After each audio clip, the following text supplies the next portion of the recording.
All right. Hello, hello. Uh, we got the patch notes yesterday for for the Korean class balance patches. For for stuff.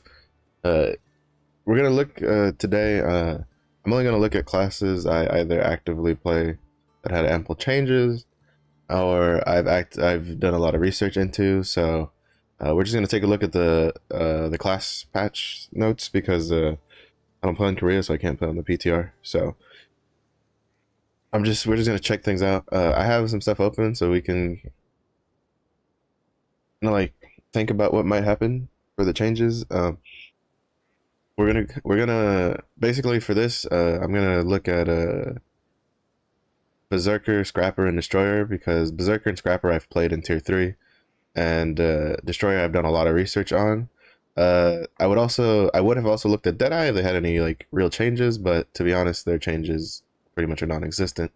Um, but uh, but yeah, so we're just gonna look at stuff. We're just gonna start off first. We're gonna start off with what their goal was or is for this year and class balance stuff.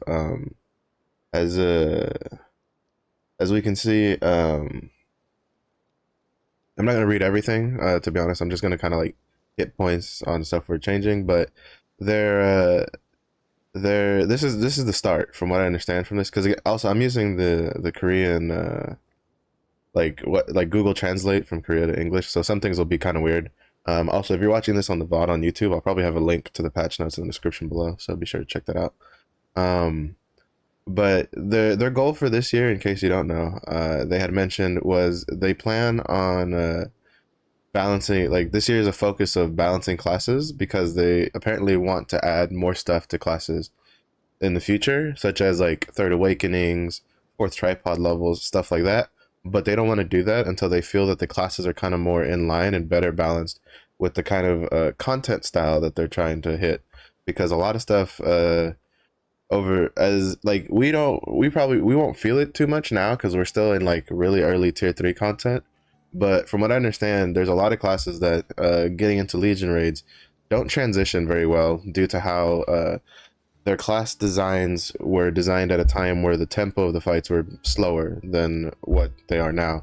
The tempo of the fights, if you watch Korean like players, well, even on Russian, like Russia and Korea, you watch the Legion Commander raids, especially once we get past like Vulcan, they're very fast paced and there's not a lot of time.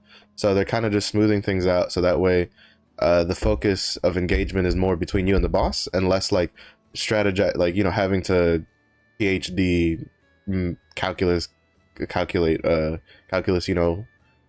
had figure out like what order abilities you have to push in.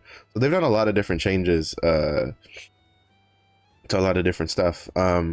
This is also from what I understand from this is that potentially there might be more changes added to the PTR as the PTR goes on. This might be just the first wave of changes, or this could also be I could also understand this, which I think is more reliable, that this is kind of like the base they want to start off of, and then like the more I guess the more nitty gritty stuff like engravings, identity, like job engravings, identity, tripods, and stuff like that.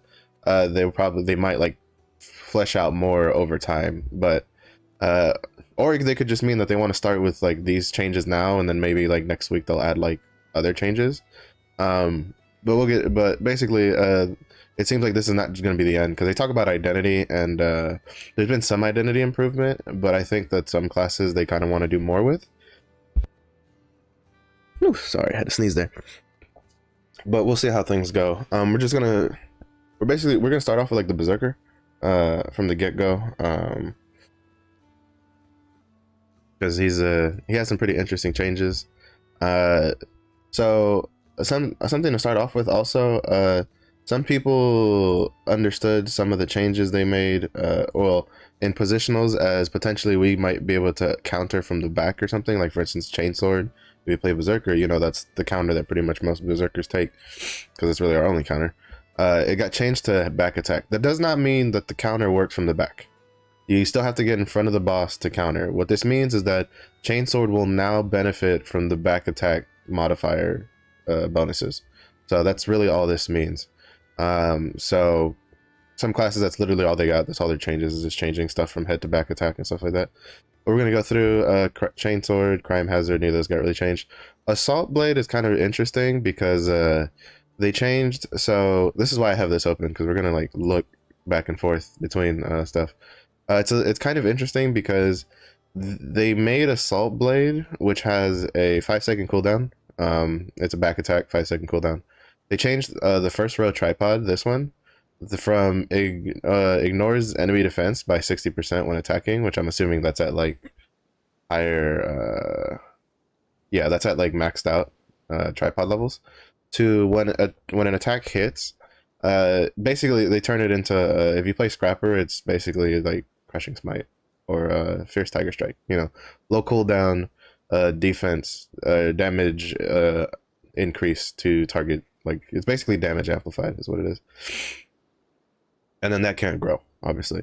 This is interesting. I don't know if it'll change anything for Berserker, because there's some other stuff, but we'll see. I think if anything, maybe Berserker's technique might use it, because as you can see, there's a focus tripod on level 2, but I don't think, but you'll see why I don't think this will really change much of anything, at least in PvE. I think in PvP, it might give Assault Blade some use to do stuff, but I think in PvE, we might, like, someone might find some tech for it, but I don't think it'll really be a big difference with just this change. Mountain Crash now has a counter attack effect. Increased the earthquake effect by 1 second, and then they made it so instead of having the earthquake holding time is increased by 1 second, which is now just baked into the kit, into the skill from the base, they changed it to Mountain Crash now. When the attack hits, the damage the target receives from itself and party members is increased by 6%. Mountain Crash is a 12-second cooldown. That's a 2-second downtime. This is why I don't think Assault Blade's really going to do anything.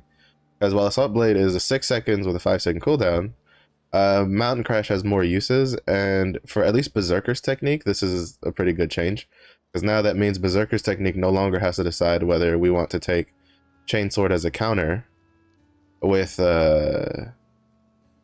or, like, basically, Berserker's technique now can just go 3 focus, 3 fury generating abilities with no real problem. The interesting part, though, is that, well, the interesting part here is you have to choose between focus and the new damage, the amped damage, which I find interesting. And this is something that I don't know if they'll change it, because it kind of irks me where some abilities, like for instance Assault Blade is 5 seconds and all that, but Assault Blade, you'll be able to take the damage amp plus a focus, while for Mountain Crash you'll have to choose between if you want the damage amp or the focus. Something of note with Mountain Crash, because I did see some people testing it on the PTR last night, but I couldn't stay up too late because it, like, the PTR started at like midnight, and then most people read the patch notes first, so they spent like an hour or two almost before going into the PTR. But I did see some people testing it. Something to note is that unlike, for instance, Scrapper, Seismic Wave does not extend the duration, or does not extend the range of the counter. The counter is still only counters in the, like, default base area around your character. So there is that to be aware of, that if we do take if Mountain Crash ends up, you know, you take Mountain Crash, Seismic Wave isn't going to help you on the counter, at least in its current state. I don't know if they'll change that. Again, it's literally like the first day on the PTR. I don't know if there's already been changes, to be honest. So I'm just, like, I'm going off of what we got. I don't see any, like, notes here, and I haven't seen any stuff, so I'll probably look at that. I'll probably be spending a lot of time over the weekend just researching people's videos and stuff and just keeping up with any changes. But for Berserker's technique, Berserker, this is pretty big. This is pretty nice. Get a counterattack effect so we can replace Chainsword with this, stuff like that, so we can get back into Berserk mode faster, which will be nice. Hellblade, they nerfed it for basically targeting. They're targeting mayhem with this, because this tripod. There's a tripod for Hellblade, where when you're below a certain percentage of health, you deal more damage with the ability. As you know, mayhem is you're well below this health threshold, so this was always active at all times. So they nerfed it by like 30% at max tripod levels, and the 25% at level 1. So this is a pretty decent sized nerf, because this is one of the mayhem's highest damage dealing abilities. Period. Um, for Berserker's technique, this doesn't really affect this at all, because if you're playing Berserker's technique, you're taking melt anyway, so your damage isn't going to change at all. So you know, so to be honest, this is just specifically targeted at mayhem, which to be fair, I'm kind of just gonna say it now. I don't think mayhem, like the nerfs, I don't think are gonna affect mayhem as badly as some people think. All right, so red dust got changed quite a bit actually. It's now has 24-second cooldown instead of 30 seconds. And then they changed the effect of the skill as in general, where it used to do, you know, percentage increased damage. Basically, it used to put a bleed on the target, and that was all it did. Now what it does is it deals damage, and on hit increases your own attack power for 6 seconds, which is nice. Like, that's really big. The well, I mean, they not bleed damage. They increase how much damage it takes for 6 seconds. And then, but now it's basically a self attack buff as basic. 24% is quite a bit. Like for maxed out stuff. The whatchamacallit, because this is for tripod level, or not tripod level, skill level is what this is. This is why there's so many. But basically, this is like a souped up charging blow, because charging blow for Scrapper increases our attack power by a lot, and that's our most important button to push. Like, you have to make sure that at the very least you push that button before you push like Death Rattle, Supernova, or whatever. So this is actually pretty good. I don't know if it's as good as the increased damage for 6 seconds, because because I feel like it's probably still a slight nerf for because it changes the sides of the calculations they're on, but I still don't think it's a big deal. Actually, there has been some changes here. As you can see, this one had added missing items in the 4.15 guidance. The attack has apparently not been changed. Remove the misguided information. Is it a head attack? Oh no, it's been a back attack. I guess they just like messed up. I was about to say, like, I didn't think it was a head attack. So that's just that someone messed up with the they copy pasted a little too many times. The quick preparation tripod, which is this one. Basically, it's the basically what they did was they took the quick prep tripod, they took the 6 seconds, the maxed out version of it, put it that as the base cooldown for red dust, and then they gave us a new tripod, which is when red energy, well, you know, when you hit with red dust, the damage the target receives from itself and the party is increased by 6% for 16 seconds. So we got at least so basically they took the what used to be a self damage buff, and they gave us 6% of that back to bring it in line with the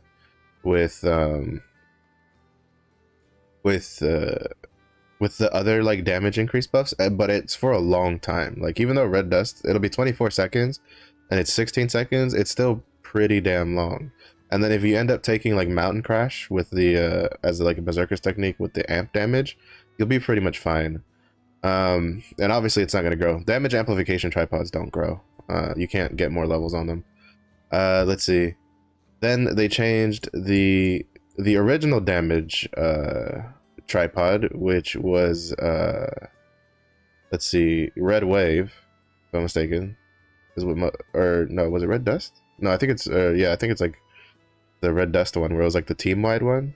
Yeah, when attack hits is received by yeah. So they changed the party one, the original party one, to insert the sword into the ground to create a crack through the crack, explode red energy to blow enemies away, increases damage to enemies.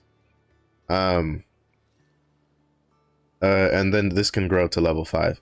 Now, I'm kind of curious how it'll pan out because, like, uh,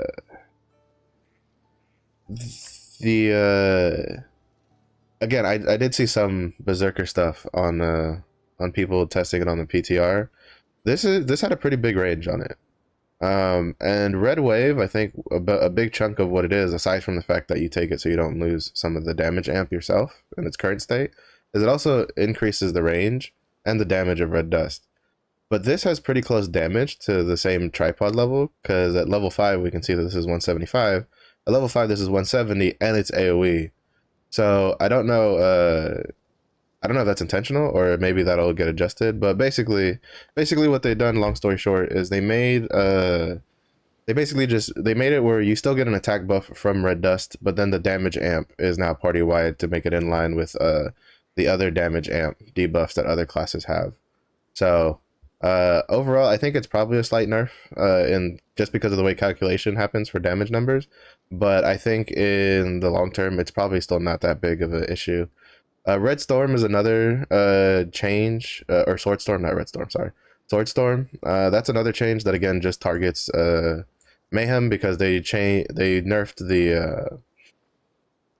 the damage by quite a bit, like 30% at max and like 45% at like level 1. So it's a pretty big nerf damage wise to Sword Storm, but again, it only really affects Mayhem. Because for the most part, I don't think Berserker's technique was taking Sword Storm. But even then, it's I still don't think. I think in the end, even with the nerf to like Red Storm, the tripod for Red Storm, or Sword Storm, sorry, I don't know why I want to call it Red Storm. For Sword Storm, and the tripods for Hellblade, I still don't think it's going to affect Mayhem too badly. It's definitely going to bring him more in line, because they're pretty up there from what I understand in the Korean servers. So Brazil's Secret is actually like Berserker's technique. It's just, I don't know why Google Translate translated it to Brazil's Secret. Originally, it got a slight buff. Basically, they increased how much critical damage you receive by 20% at level 3. This could shake up how you build your class engravings on Berserker for Berserker's technique. Because currently what they do is they run Keen Blunt with like level 3 Keen Blunt with level 1 Berserker's technique for a total of like, I think it's currently 80% critical damage increase. And with this difference, because they also increased the level 1 by 5%, there is a potential we might see Berserker's technique be taken to level 3 and then dropping Keen Blunt altogether, because Keen Blunt would only give you 15% more crit damage while still having the chance to deal negative 20% damage, which could possibly mean, if it stays like this, that we might see builds where you take level 3 Berserker's technique over and just drop level 3 a Keen Blunt, because this way you don't have the negative, and then it's probably a little easier to build the Keen Blunt, because a lot of other classes like using Keen Blunt, so it might make Berserker's technique builds a little cheaper. Because you have to remember, like, you might think, oh well, 15% is a lot for critical damage. It's really not. Like 15% is nothing, because you have to remember we start at 200% critical damage. So if you take level 3 Mayhem with this change, that's 270%. But then if you do it the other one, it's only 285%. It's really not a big change. Now in the current state, it's a pretty big change, because you go from 250% to 280% running Keen Blunt weapon and level 1 Berserker's technique. That's a much bigger difference. You're pretty close to almost doubling how much crit damage you get. But with the change, not so much. So we might be seeing builds, if this goes live, where instead of running level 3 Keen Blunt weapon, they might change it for something else. So I also have some of the Loa stuff on. Let's see. I think I pulled the Berserker's technique stuff, because we were kind of just going to look. I was kind of just looking at like the tripods that they were using. This was the highest Berserker's technique I found on Loa. As you can see right now, they're running level 1 Berserker's technique. That's what this one is, with level 3 Curse Doll, level 3 Keen Blunt, level 3 Raid Captain, level 3 Grudge, and level 3 Spirit Absorption. I don't know what they would change, to be honest, if they end up dropping level 3 Keen Blunt for level 3 Berserker's technique, because that leaves them a level 1 they can put in. So it'd be kind of interesting to see kind of what builds come out of this, but I'd also, well, we also don't know if it'll actually change things up. At least for people that have already built their Berserker's Technique Berserkers, it might not change anything for them, and it might just make it so anybody who's making a Berserker's Technique Berserker now has a a cheaper build path, because I'm pretty sure trying to get accessories with Keen Blunt Weapon is a hell of a lot more expensive than trying to get them with Berserker's Technique once this change goes through, if you start going to level 3. So the next change is Mayhem Berserker. They had a slight nerf to the damage dealt to enemies, like just the general damage dealt. At level 3, it was a 4% nerf, but at level 1, it was a 1% nerf. So what's kind of interesting to note is it seems that what could potentially happen is Berserker's Technique and Mayhem flip on how you build them. So currently, in its current state, especially for the Western version, most people build level 3 Mayhem, if you're going Mayhem, and then other people build level 1 Berserker's Technique, mostly because you get a lot of damage bonus from from level 1 to level 3, and that's still technically the case for the nerf, because you're still getting like 4 times the percent of attack of like the damage dealt. So we still might not, like, it might not change the Mayhem builds, like they might still be going level 3.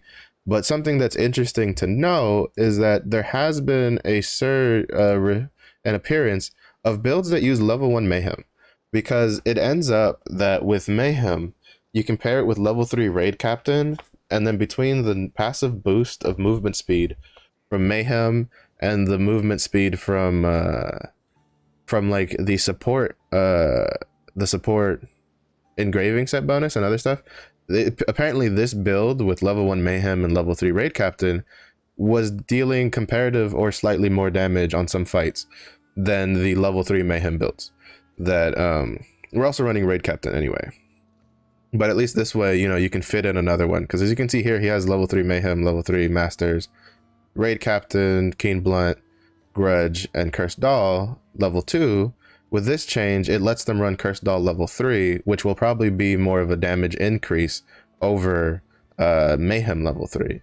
So we might see some shifts in the builds there, specifically because this build only sees a 1% damage nerf, while the level 3 build sees a 4% damage nerf. So that's why I was saying earlier, I don't think at the end of the day, Mayhem Berserker nerfs are actually going to affect it too badly, just because there was already other builds kind of coming out with level 1 instead of level 3. Though something to note is that they increased by, I think it was 15%, the reduction of recovery effects. Because before it was 25% of healing potion and shield effect is applied. They now have changed the wording. I don't know if it actually, if it might have been a wording issue, but they've changed the wording and they've increased it from 25% healing reduction to 40%. And now it says of the recovery effect. I don't know if maybe that's just Google Translate being weird, and it might still be just the healing potion, which is totally possible. But basically, the biggest thing to note is that they've increased how much, they've further increased the reduction of healing percentage of effectiveness, because even with the 25%, in most content that's not super end game rady, people who were playing Mayhem were just using green potions, because you can take the same amount of green potions as you can blues and purples in the current content, and those green potions would still heal them for the entirety of their 25% of maximum HP of their HP, because those HP potions still work off of your maximum health and not off of the health that is quote unquote your maximum, which is a quarter. So they further nerfed that, so I wouldn't be surprised if now, for regular content, maybe you have to use blue potions like everybody else. Because purple potions are used in the more difficult content, because you can get more uses out of them compared to the green and the blue ones. So that's why if you watch Korean people who play on Korea and Russia who play Mayhem and they have the purple pots, it's simply because you can take more of them in the raid than you can of the other two. So I think all in all, Berserker is pretty fine. I think Mayhem is still going to be pretty strong. Again, this is literally the PTR hasn't even been out for 24 hours. So something to keep in mind, which I guess I should have started off with, is numbers aren't final in PTRs, right? Numbers are always, especially during a PTR, they're always in flex. And even if a PTR change like ends, that doesn't mean the numbers at that point will be the numbers that go live. Because there's been plenty of MMOs I've played over the years where the number they still like further tweak things after the PTR ends. So, but I think all in all, I don't think Berserker's technique got much better. I think it just got a little easier to build with a 70% buff, which is nice because it's actually pretty expensive to build once you get higher and higher. And then Mayhem, I don't think really got affected too badly, and I think either way it'll have a build that's pretty strong. And seeing the changes to Sorceress and Deathblade, or at least hearing the number crunches, it seems that out of the top 3 damage specs, which was Igniter, Sorceress, Surge, Deathblade, and Mayhem Berserker's like bat was a little lighter than the rest of them. So they might, if they don't do any further changes to their damage, they might end up coming out as top dog. But they might be top dog within a accepted parameter, because the issue with those 3 classes currently is their damage is outside of an accepted parameter for being top dogs. May and Berserker not so much. I mean, it's still pretty up there, but especially Surge and Igniter, those 2 classes, their ceiling is a little too high compared to what any of the other classes can achieve. And while it's good to have those kind of playstyles, you kind of don't want to have them too high, because then what happens is when you have DPS classes specifically, that are outperforming the other DPS classes so heavily, basically it means those are going to be the two classes people keep trying to stack for harder content to try to push things forward. But I think all in all, Berserker changes are actually pretty interesting. They're pretty nice. Again, I don't know how the Mountain Crash and Assault Blade changes will affect it. The fact that Mountain Crash has a counter is going to make it like much nicer to take as a Berserker's technique Berserker. I don't know if Assault Blade having damage amp on it is going to really make much of a difference at all. And I don't know if Mountain Crash you would take the damage amp over the focus. I mean, you might, specifically because you would. I think Mountain Crash still generates a decent amount of fury by itself, but there might be an argument to be made of, well, I mean, funnily enough, they still might make it where Berserker's technique doesn't take a counter, because potentially now you might want to take Assault Blade, because Assault Blade well, no, actually not, because the problem is Berserkers still have mana problems. So what might actually happen is we'll probably see Mountain Crash with like the damage amp, or it'll just be Mountain Crash with the focus, because you still get you only have 8 seconds downtime on the Red Dust damage amp, so you probably don't even need this, because 8 seconds really isn't all that much in a fight. So, but all in all, I think Berserker changes are pretty good. But we'll see. We'll have to see if they do any more number crunches or number changes as the PTR goes on, because again, it literally only just started. I imagine they'll at least go for like a week, maybe 2, to collect information, and then from there probably pan out. All right, next we're gonna go to Scrapper, otherwise known as Infighter, to check it out. I'm just gonna like preface this that I was slightly disappointed with the changes, to be honest. Specifically because a lot of people kind of focused on this, all skills except for basic attacks have been buffed by 24% during PvE. But to be honest, this is them just evening out the fact that we no longer have our 35% attack power buff, is like that we're losing, because basically all classes, if they have this sort of sorry, not 35%, the 27%, like it's a pretty big thing. It's a pretty big chunk of the ready attack buff. So basically, if you don't play a lot of Scrapper, or you play it kind of like casually and you don't know what it is, Charging Blow has a tripod level 1 that levels up also, that gives you an attack power buff for 3 seconds, and it's on a 5-second cooldown. So basically what you do as a Scrapper is you go usually Charging Blow, Fierce Tiger Strike, into Death Rattle, into like Crushing Smite, into Charging Blow, into Supernova. Like, you always want a Charging Blow before you do one of your really big damage abilities, which would be Supernova, Death Rattle, or Chain Destruction Fist for shock training, or it would be like Battering Fist, Dragon's Advent, Instant Hit, or Earthquake Chain for Taijutsu, because you always want this attack power buff, and it's very short, so you can only really fit like 1 or 2 abilities inside of it.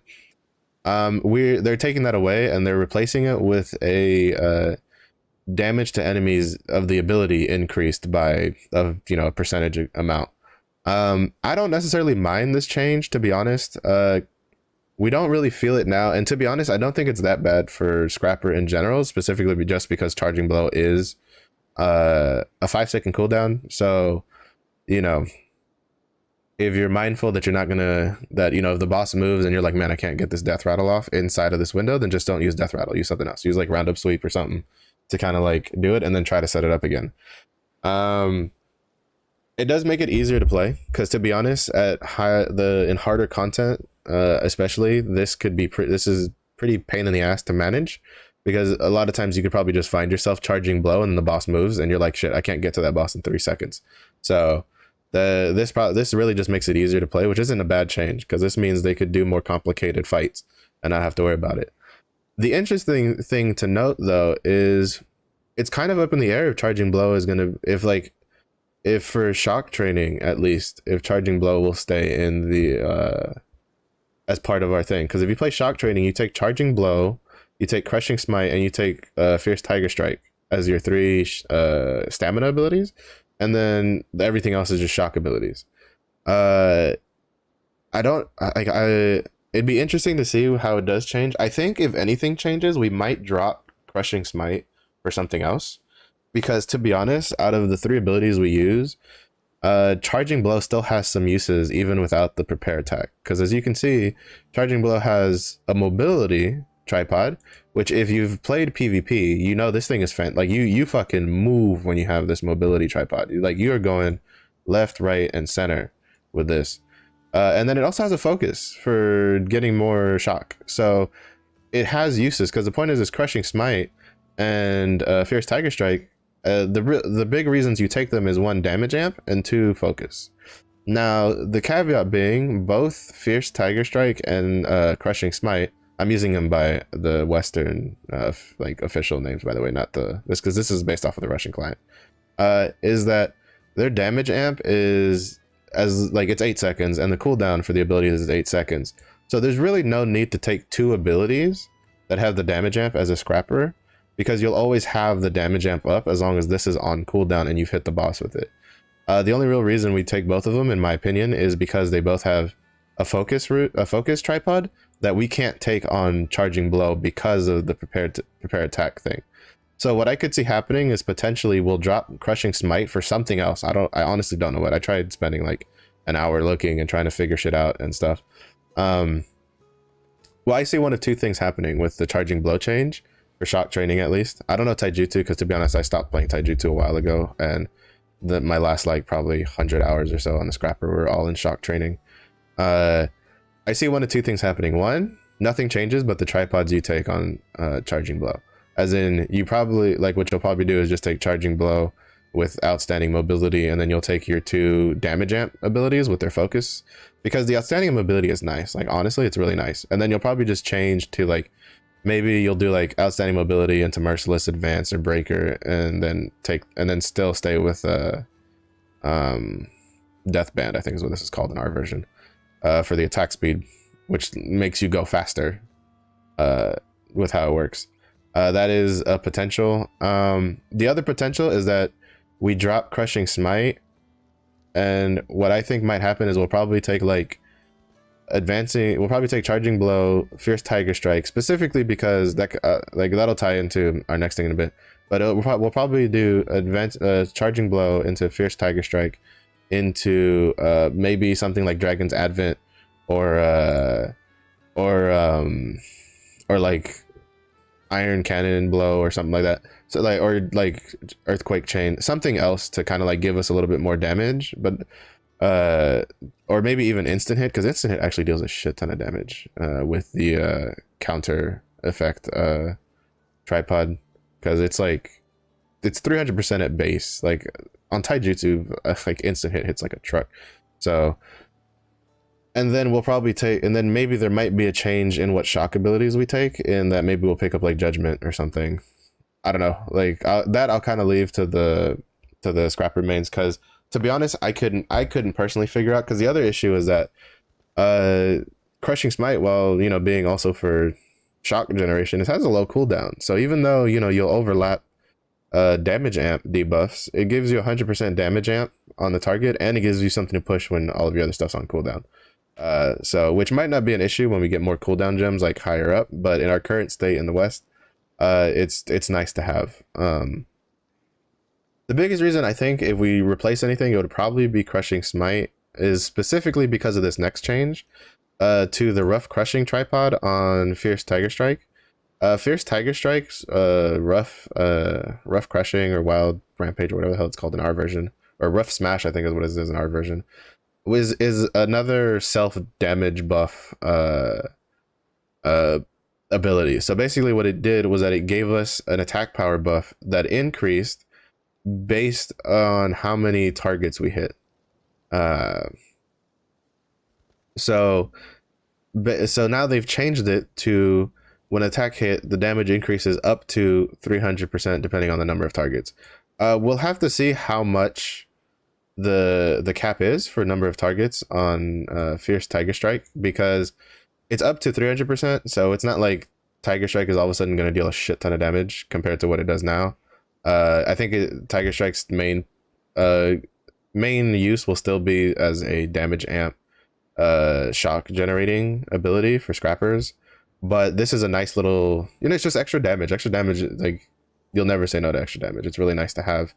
I think for taijutsu, this is probably definitely going to be pretty nice, because this will get buffed by the taijutsu abilities, and that'll probably give it a nice little damage buff. Again, we'll have to see how much of the damage bonus we get of the 300% for hitting one target, because for instance, if it's like 10 targets,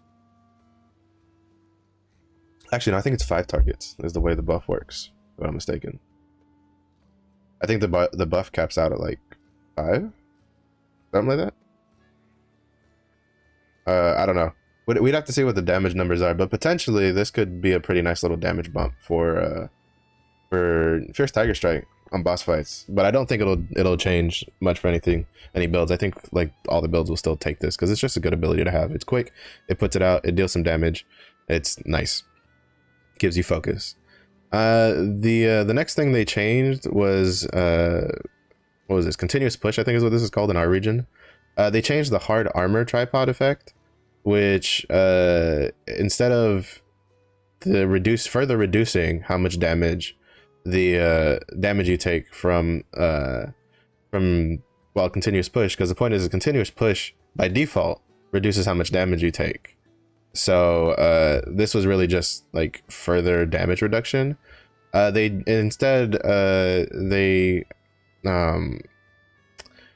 gave it even more. They gave it just another. They doubled down on the whole stacking thing, because it used to be just a flat damage reduction, like from 20 to 30%, and now they basically doubled down on just amping up. Basically, this boosts the damage reduction stacks for that it naturally comes with. I still don't see any uses for it personally, because 5% is a lot, and it only boosting it to 7.3% is negligible, to be honest. Like, you're gonna serve, like, you have 50% at most at top stacks, so you can time that. To be fair, I also I don't know if it'll actually make people use it. Like, maybe they'll use it in harder content for like AoEs and stuff. Again, I have personally used this to survive what's supposed to be like raid wipe mechanics and like Gate of Paradise. Like, you slap a protection rune on this, and if like, for instance, the example I'll give, which is the one I gave, I think I was talking yesterday with a friend of mine on Discord, is continuous push with a protection rune can survive what's supposed to be a raid wipe mechanic for the second to last boss in the Alarak's abyssal dungeon, which is the water elemental with the pillars that you have to break. When you miss the pillars, that's supposed to basically one-shot the group, but unlike some other one-shots, that's supposed to one-shot through damage. And if I know that someone missed the pillar, what I do is I wait for the animation, and then I start using continuous push, and I usually have it by like 7 or 8 stacks when it goes off, and that with the protection rune, and probably like 75% HP, like, or higher, you'll survive that, because I've survived it numerous times. Granted, nobody else is going to survive it, because usually Nobody else has that much damage reduction available unless there's like a gun lancer in the group. But basically this change, nice, but it's still not gonna make this tripod. Like you're not gonna take this tripod, to be honest. You're better. You're still probably just gonna take the critical strike or even like the fast charge one. Let's see. Moving on, because that's more of a taijutsu thing anyway.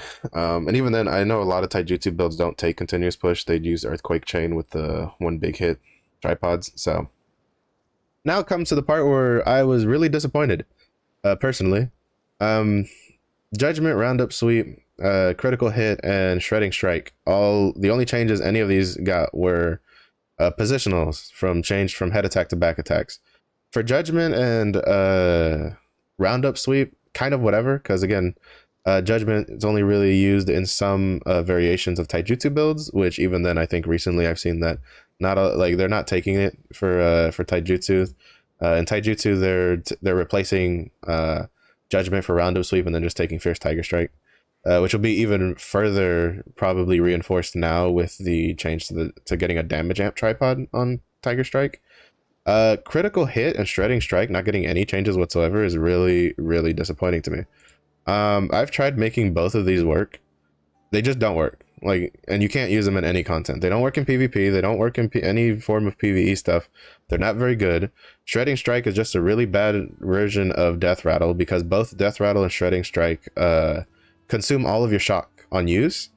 But the difference is death sentence has a higher like damage threshold, and their shock explosion, because they both have the same like shock explosion tripod, is level 3, or sorry, there we go, is at level 3. So that means it has a higher damage amp, because in case if you haven't really picked up, your level 3 tripods on your abilities usually have much higher damage thresholds than the lower abilities.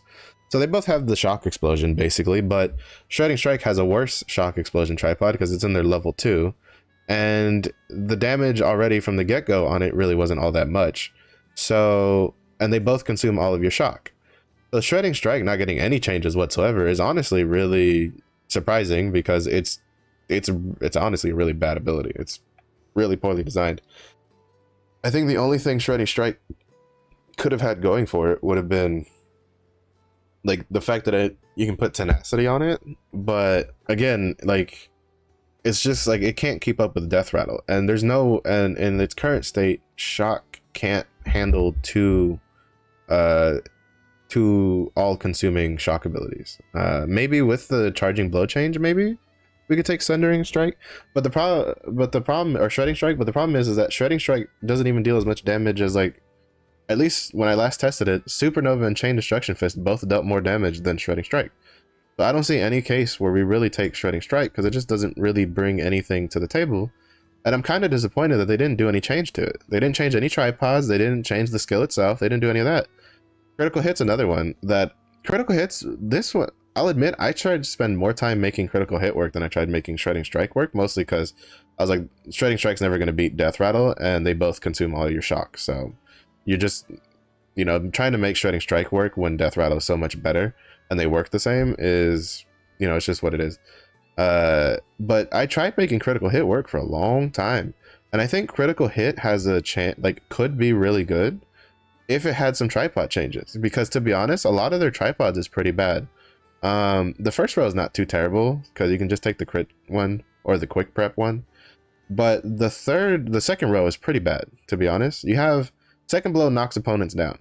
That's only really usable in PvP, and then the problem is that you can't even really use this ability in PvP because it has a really short attack and you can't put tenacity on it. Like, it has a really short range. It has a shorter range than Fierce Tiger Strike, so you're not really going to use it. And it knocks the opponent down. It doesn't necessarily juggle them. So what you want, and especially in the current way PvP works, you want abilities that juggle so that they pick up and knock down people, or just pick them up. Ligament Tear is second impact, deals 50% more damage. It already doesn't deal that much damage to begin with. Another 50% is 50% of 1 is 1.5, right? So it doesn't do anything. And then this was just increases how much stagger damage. Like, it's a debuff. It's the debuff that you see stuff like in the West, Artillerist has this on their turret, if I'm mistaken, where it increases how much stagger the enemy takes when they get shot by the laser turret. again, on an ability that is supposed to be shock, it's not a very big thing, especially considering that shock training and taijutsu both bring a crap ton of shock, or a crap ton of stagger damage without this debuff. And it's pretty unnecessary, especially because there's other classes that have abilities that they take anyway that also come with this debuff. So there's no reason to take it. And then on here, I think mastery is fine. I think they could probably change super soundwave to, you know, maybe make it more damaging, because like the other thing is that this is also a charge ability. It's one of like the only charge abilities we have as a scrapper. So I was also kind of expecting maybe to see it change to like a normal type instead of a charge type, but the fact that they didn't touch it at all is a little disappointing personally. I'm hoping that maybe what it is they kind of want to they what what I'm kind of like, it's a bit copium to be honest, but I'm kind of hoping that currently the reason that they didn't do anything to critical hit and shredding strike is because maybe they already have plans to replace those skills in the future with something else. I'm not too sure about that. To be honest, I have no idea, because we haven't really heard much of anything. Again, I'm just waiting and seeing. I don't know if maybe they want to do the like the damage tuning that's just numbers now, and then maybe do like whole ability changes later, stuff like that, like maybe introduce new abilities, because I think critical hit and shredding strike really need reworks, like complete overhaul reworks, like just new abilities, do different stuff. They're cool abilities, the animations are pretty cool, but the damage is just isn't there. The tripods are just pretty shit, and that's just, so scrapper kind of to be honest on the changes. Part of me is actually pretty happy because I was kind of apprehensive. All right, so I'll admit, part of me is disappointed and part of me is like relieved, because I was kind of apprehensive to the change, specifically because I like the way shock training plays. I like the way scrapper plays in general, and I was afraid that they would change it in a way that I wouldn't like it. But I'm also slightly disappointed that at least for the abilities that don't really have any use, they didn't do anything to them. So that's kind of just my take on it. Some of these other changes, they just changed the second awakening. They gave it a little bit further distance to deal max damage. To me, this doesn't really change anything, because I'll probably only ever use Dragon King's Awakening. And then they gave Taijutsu engraving a 5% damage bump, which I'm not quite sure how I feel about that, because if you look at Loa for scrappers, there's a lot of like, if you look like from day to day, you'll constantly see the top like scrapper players like swapping between taijutsu and shock training, because there's just some fights you can't take shock on, it's too slow, but taijutsu still deals enough damage and brings plenty of extra stuff to get things going. So but we'll see how this changed. So here they're just saying that the charging blow tripod was causing too much of a damage variation, and so they just got rid of it. Which will be nice, because it means it really frees up the flow of the kit, because you're no longer stuck in a rigid charging blow before something, charging blow before something, charging blow before something. So that is nice, at least. So that is a win in my opinion. And so now your abilities will just deal damage. You just have to make sure you like Fierce Tiger Strike something or Crushing Smite something before you punch it, which is fine. That's nice. Again, a little disappointed that they didn't do anything to kind of like freshen up these abilities, but at the end of the day, I think Scrapper kind of, if you like the way it plays, it's a win.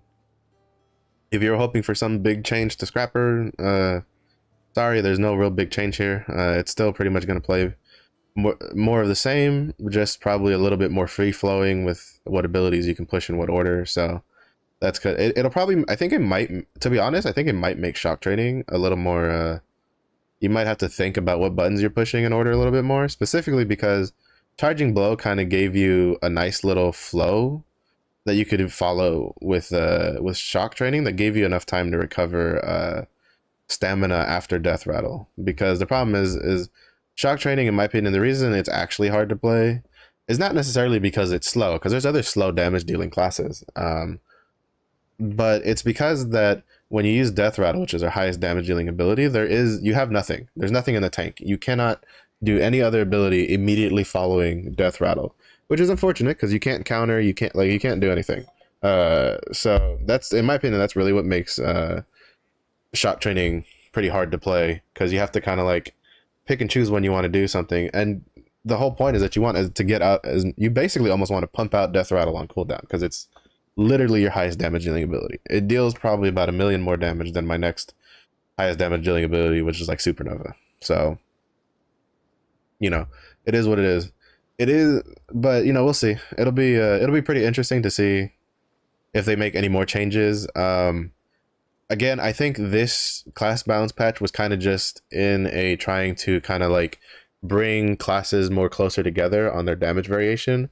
So I don't think they were planning on doing complete overhauls of abilities themselves, which is why we didn't see anything to critical hit a shredding strike.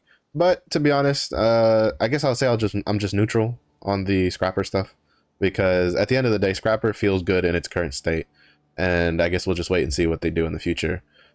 Something that's a little interesting to note is earlier we talked about how Mountain Crash got a counter effect, but the tripod that gives Mountain Crash range doesn't have the counter effect. Like even if you take the tripod at the bottom for Mountain Crash, that gives it the little like part that shoots out. That's like, I think it's like 8 meters or something.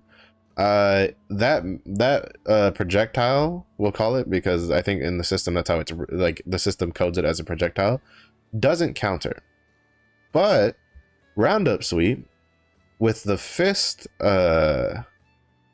with the reinforced attack, which is the one that turns into a giant fist, which gives it a pretty big range upgrade over the default Roundup Sweep, extends the counter. So that's kind of, and from what I understand, apparently Deathblade has the same issue where their counter, there's a tripod that gives it some more range, but the range doesn't get the counter effect. That's something I want more uniform.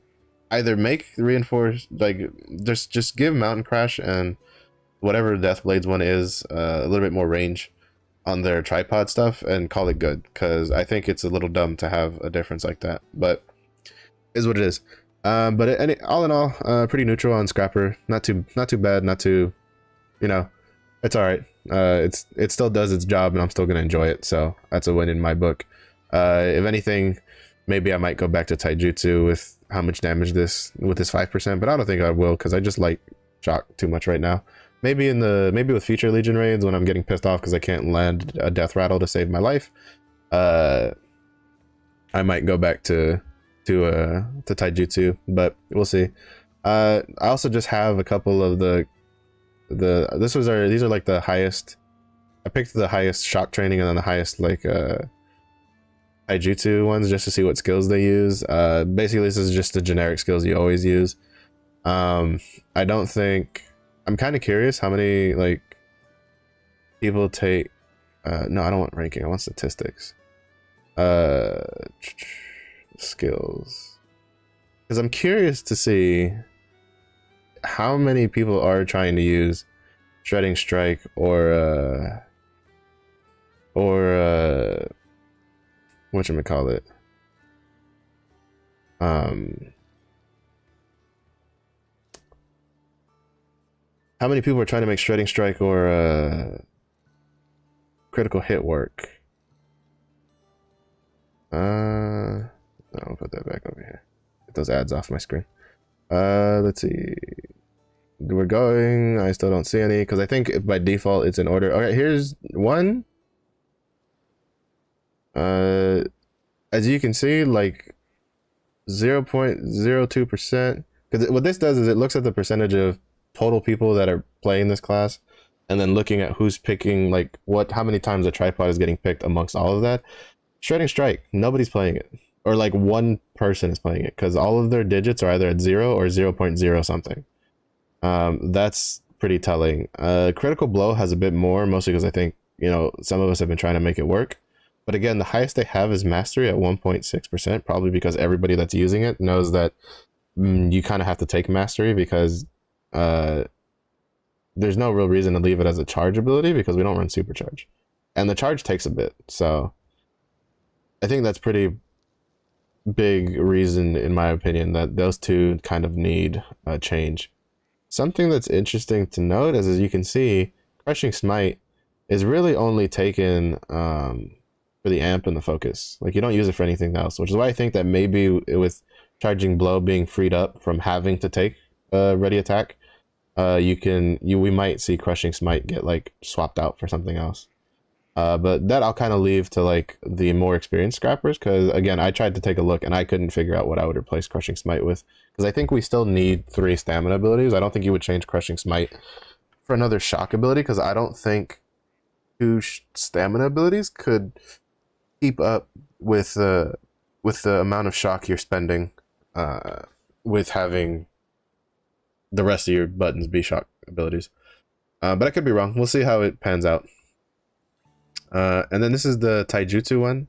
As we can see, taijutsu, he's taking crushing smite. I wouldn't be surprised if we start seeing, I've seen some people who take like crushing smite or fierce tiger strike. The reason I've seen some people take a crushing smite over fierce tiger strike is specifically because crushing smite's faster. You push it once, it hits once, it does the debuff, you're good to go. So, but with the fierce tiger strike change, they might change that. Like we might see a shuffle around of abilities. Maybe not. We'll see. Because again, charging blow, you kind of take it to deathband, and maybe charging blow might deal.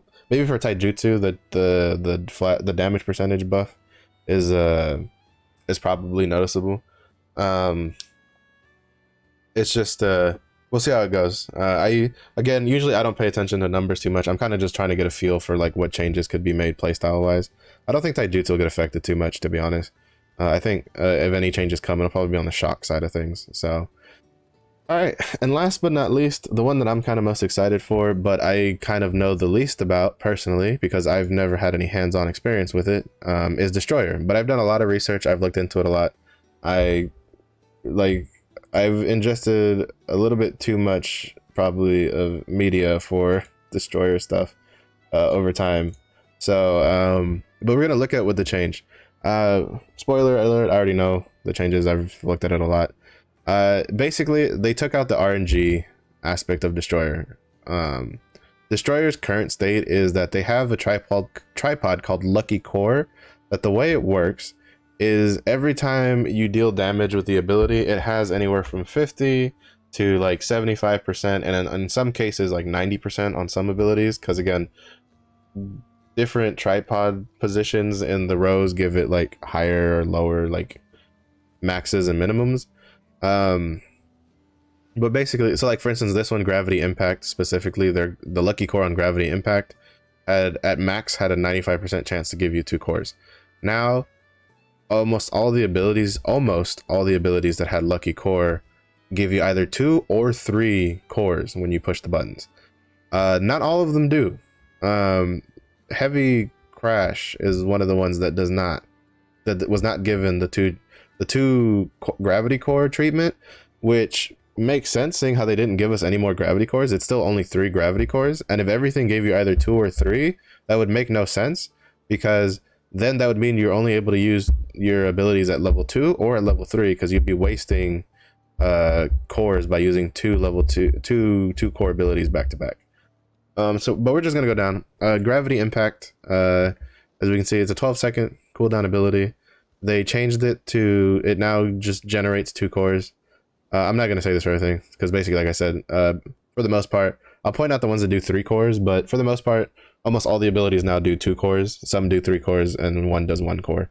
So, but they changed it so that the Gravity Impact has an attack speed buff on instead of the Lucky Core at level 1. That could free up other stuff, because since people were used to running Gravity Impact just as is, potentially that could give us time to take the reduced mana cost or something else, or you could also just stick with the attack speed increase. Getting on an attack faster is just nicer. Power Strike got changed to the Lucky Core got changed to all enemies hit by the attack defense is reduced by 12% for 10 seconds. This is one of the first ones where they gave it the damage reduced thing that you'll see most other classes get now, instead of having like something else. So and obviously all of these like defense reduction ones is they can't grow. Like that's just how they work. They're just damage amp ones. But for 10 seconds, so that's nice. It gives you 2 cores. It puts a debuff on the target. So that way, for 10 seconds, it's a 12-second cooldown. Or it's a 10-second cooldown, sorry.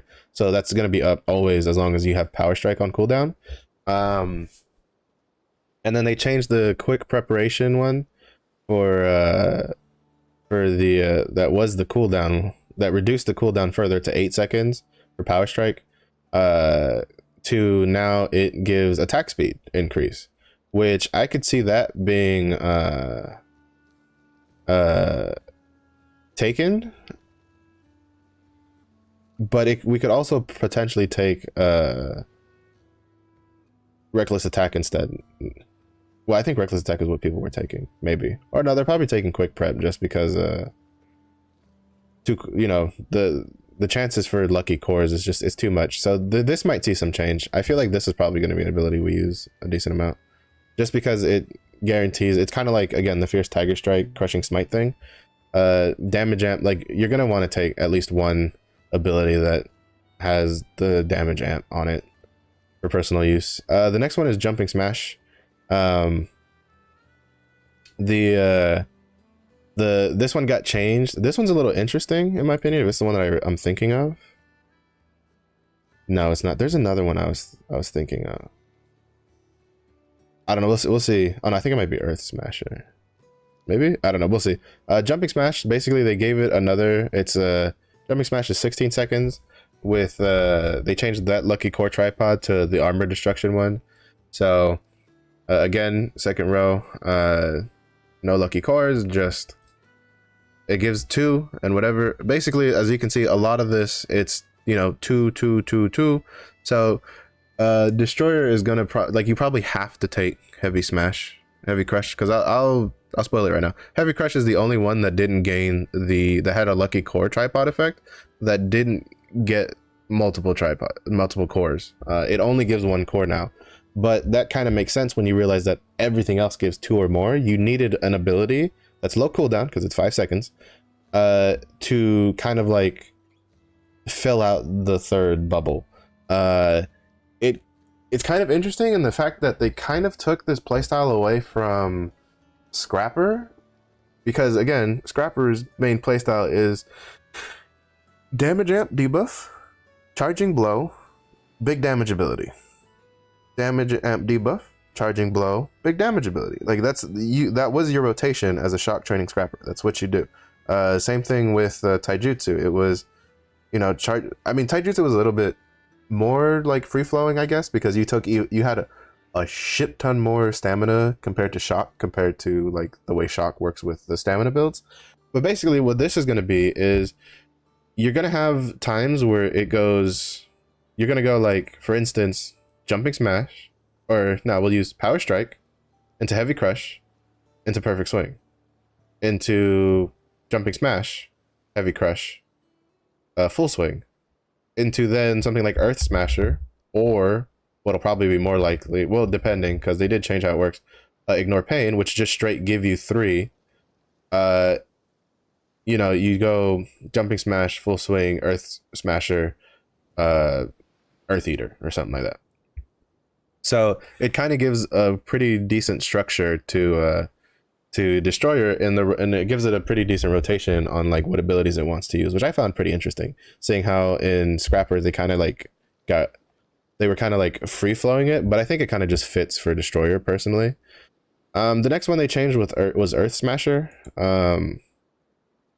Also, I kind of noticed now that some of these are kind of like, I don't know why Heavy Crush, which is one of the first abilities, like all the other ones were kind of in order of what we had on the skill list, but like Destroyer was like random. I think it's just because they wanted to get out of the way I think what it was is they didn't want people to see that they got rid of Lucky Core and didn't give it more cores, like default, and then they just flip out, because that's what always happens. That's what happens. People read like the first line, they don't read the rest of it, and then they freak out even though everything else got changed. But basically Earth Smasher now gives 3 cores. They changed it to where it now gives an attack speed. The attack speed is increased for the ability, so it goes off faster. And then they changed the Trace of Pain tripod to a toughness effect, which I think Trace of Pain is this internal bleeding one here. Yeah, cleaves the damage. Enemy's armor, reducing its defense.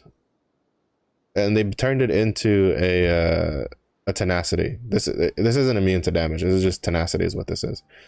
Especially because it says toughness, because a lot of other tenacity ones are just toughness. It's pretty interesting. Because basically, this is what I was saying. I don't know if you take Earth Smasher, to be honest, at least for raid stuff, because while yes, having a 3 charge ability is nice. I think this one's like, it's 24 seconds, so it's pretty good. It fits better than Endure Pain does, because Endure Pain, I think you take like the quick prep on it. Or oh no, this is just 40 seconds. Yeah, so to be honest, it's kind of interesting because Ignore Pain might be or Endure Pain might not be, you might not see it in builds anymore, depending. So we'll see how things go, but basically they just made this, it hits faster, you get 3 cores, and then they gave it tenacity in the second row. Kind of whatever. Again, I can't really give as much as I could for Scrapper or Berserker because I've never personally played these. I've only ever, like, I have secondhand knowledge from watching other people play it and them understanding it and stuff like that. Running Crash was changed to 2 cores.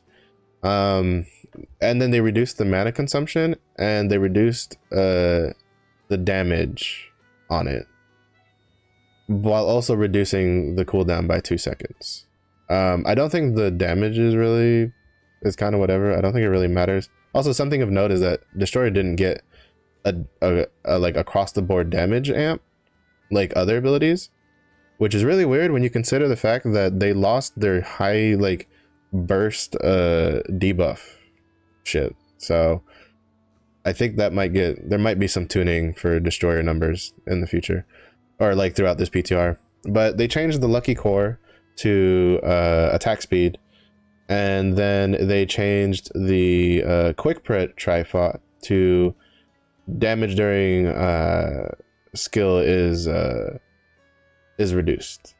So basically what this probably means is that you'll probably just take if we use this ability, which we probably will, because this is like, I think the main ability Destroyers use to apply a stagger debuff on the boss, because as you can see, this is the same icon as the one from the critical, the critical hit that I was showing you about. It's 2 cores, it's 18 seconds, and then it applies this. So this, we might use this, they might use this on a build. We'll have to see. Again, this I'm definitely just gonna have to leave to like the Destroyer experts in like Korea and Russia to figure out, because, well, predominantly Korea because they're the ones with the PTR. Because like, again, I don't have any on-hand experience. I do know this is kind of important in some fights where you really want to do stagger checks. Like when I watch Destroyers do like hard Volton and whatever, they generally take this so that almost them by themselves can guarantee that the stagger check will be met. But we'll see. And this is probably going to be one of those abilities that you maybe swap in and out depending on whether you want it or not. Whether you think you'll need the extra stagger debuff or not. Gravity Force changes to 2 cores, and then Lucky Core was changed to Mobility Weakening, and when attacking, decreases the enemy's attack speed and movement speed for 4 seconds. This is kind of big for PvP, because you really only ever saw this ability in PvP. You didn't really see it outside of PvP, but because this is an ability that has a really good range, it has suck, like it draws the person in, it gives them the good suck, and it was really good at disrupting people. Now, if the Lucky Core is tier 2, I wouldn't be surprised if like this kind of just makes Destroyers even more annoying in PvP. Because one of the big things for Destroyers was they're pretty slow, right? So once you get their movement stuff, which is mostly running Crash, out of the way, they had a hard time catching up with people, and then they could just get bullied pretty easily. This though, this kind of evens things out because this is only 14 seconds. This is 14 seconds. You can take the reduced cooldown one, uh, and then you can take the new tripod, which reduces movement speed by 40%. Because again, you have to remember PvP tripod levels don't exist. So by 40% for 4 seconds, that could be really good, to be honest. Like movement speed reduction, especially 40%, is such a pain in the ass in PvP. And this has really good range on it, especially considering that there's probably some pretty good options in here. I think that you still probably only take like level 2 in PvP for this, just to get the attack speed reduction, and then either take the cooldown or just take the reduced damage from all attacks, which probably just make you even stronger. Or just take the damage increase just to poke more, because I don't think destroyers have much of an issue staying alive in PvP. Here we have Heavy Crush. So we gotta scroll all the way back. Heavy Crush, 5 seconds, no more Lucky Core, only gives 1 core now to kind of round out all the 2 core abilities. And they changed it to the Lucky Core to it's just a Chaos Dungeon thing. It increases damage to low ranking and normal monsters by 100 to 145%. In PvE, that doesn't really mean anything. In PvP, though, that might be a big deal, because I think any of these like damage amp abilities to like normal low ranking monsters, I think just affect players in general. I don't know, I'd have to double check. So that could make this ability pretty fucking nasty in PvP. It just all of a sudden, the 5-second cooldown, pretty hefty slap upside the head would be pretty interesting. It would also pair well with Gravity Force, because you could like Gravity Force, Heavy Crush, you know, pull them in, slow them down, Heavy Crush them, and then hit them with like Earth Eater, AoE, or like Perfect Swing or something. Like it could be a pretty nasty combination with these two in PvP. But basically, Heavy Crush is just your top off ability. Like again, we'll have to see the numbers. I have a feeling that basically every build will have to run Heavy Crush, even though most builds were already running Heavy Crush, from what I understand. So, because again, low cooldown, Lucky Core, like a 5-second cooldown at trying to get Lucky Cores with a 75% chance at level 5 is too good to pass up. So now with this, now it's kind of less too good to pass up and more you probably have to take it so that you don't waste cores. So that'll be interesting to see how that pans out. Dreadnought, again, an ability that was towards the top of the list that we had, that's towards the bottom here. They changed it to two gravity cores when attacking. They didn't have a lucky core though. This is something of interesting to note, is that there was no lucky core on this ability, but they made it give you two cores, which is interesting because they could have left it alone, and that way Heavy Crush and Dreadnought could have been kind of options you could take, but in this way they're kind of forcing you to take Heavy Crush. They took away the Sharp Hammer, which is basically a tripod they took away from everything else. This is where you get a damage bonus for hitting on an exact point. Perfect Swing had this, Dreadnought has this, and Seismic Hammer are the 3 abilities that have this. All of them got it taken away, which is a pretty big thing. But for Dreadnought, really all they did is they just took 10% off, and then they just gave you a damage increase to enemies. So, you know, it really, and if anything, this is a buff for Dreadnought, like a pretty big buff, because you now no longer have to aim Dreadnought. You just throw that shit out and then you just get 60% damage bonus. It's kind of nutty. It's kind of, I don't know that, again, PTR, like PTR literally hasn't even been alive for 24 hours. For all we know, they could they could tune these numbers a little more. Then Excellent Change, which is the movement speed one, which is Excellent Change is Outstanding Change here, which is, it would probably be named like something Charge in our version. Instead of being a movement speed one, this now gives attack reduction for 12 seconds, or a 12% attack reduction for 10 seconds. So now we start seeing a theme here, right? You have one ability that has damage amp with 2 charges. You have another ability with damage amp and 2 charges, and then you have a third ability with damage amp and 2 charges. The interesting thing to note is this kind of speeds up, like Destroyer might be a lot faster with these changes than what it is before. Because Dreadnought is a 10-second cooldown, while Power Strike is also a 10-second cooldown. This also kind of means that I don't know if there's a reason to take Jumping Smash, because it's a 16-second cooldown, and the debuff from Jumping Smash doesn't last the duration of the cooldown, so you'll always have a 2-second downtime where you won't have it. And I don't know if Jumping Smash brings anything else that you would take, because the way Destroyer's whole thing is kind of working around is the purple abilities are where like all of your damage is at, right? So your blue abilities give you gravity cores, your purple abilities spend your gravity cores. So I think what we might see is probably something like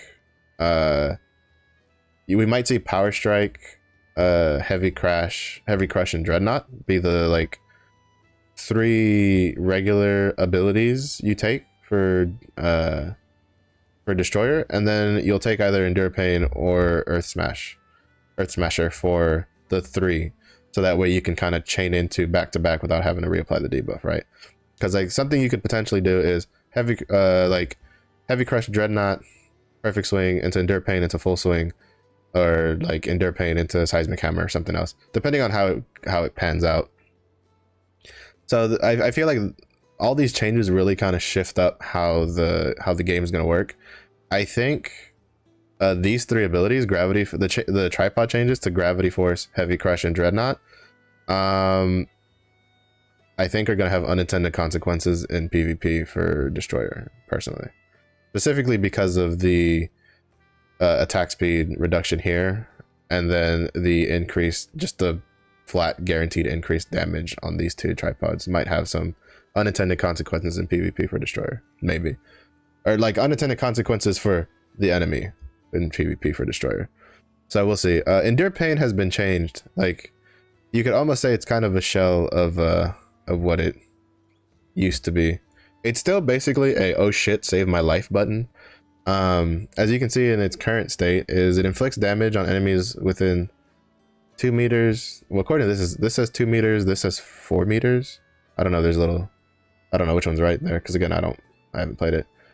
For X amount of seconds, becomes immune to crowd control effects, and damage received decreased. That I don't think has been changed, but a lot of other stuff has been changed. The wide blow tripod, which is the attack range one, has been given a 10% damage or distance increase, attack range increase. So which I don't think people were taking anyway, and seeing how it's going up to 6 meters anyway, you probably still won't take this at all, because MP reduction. Enough said.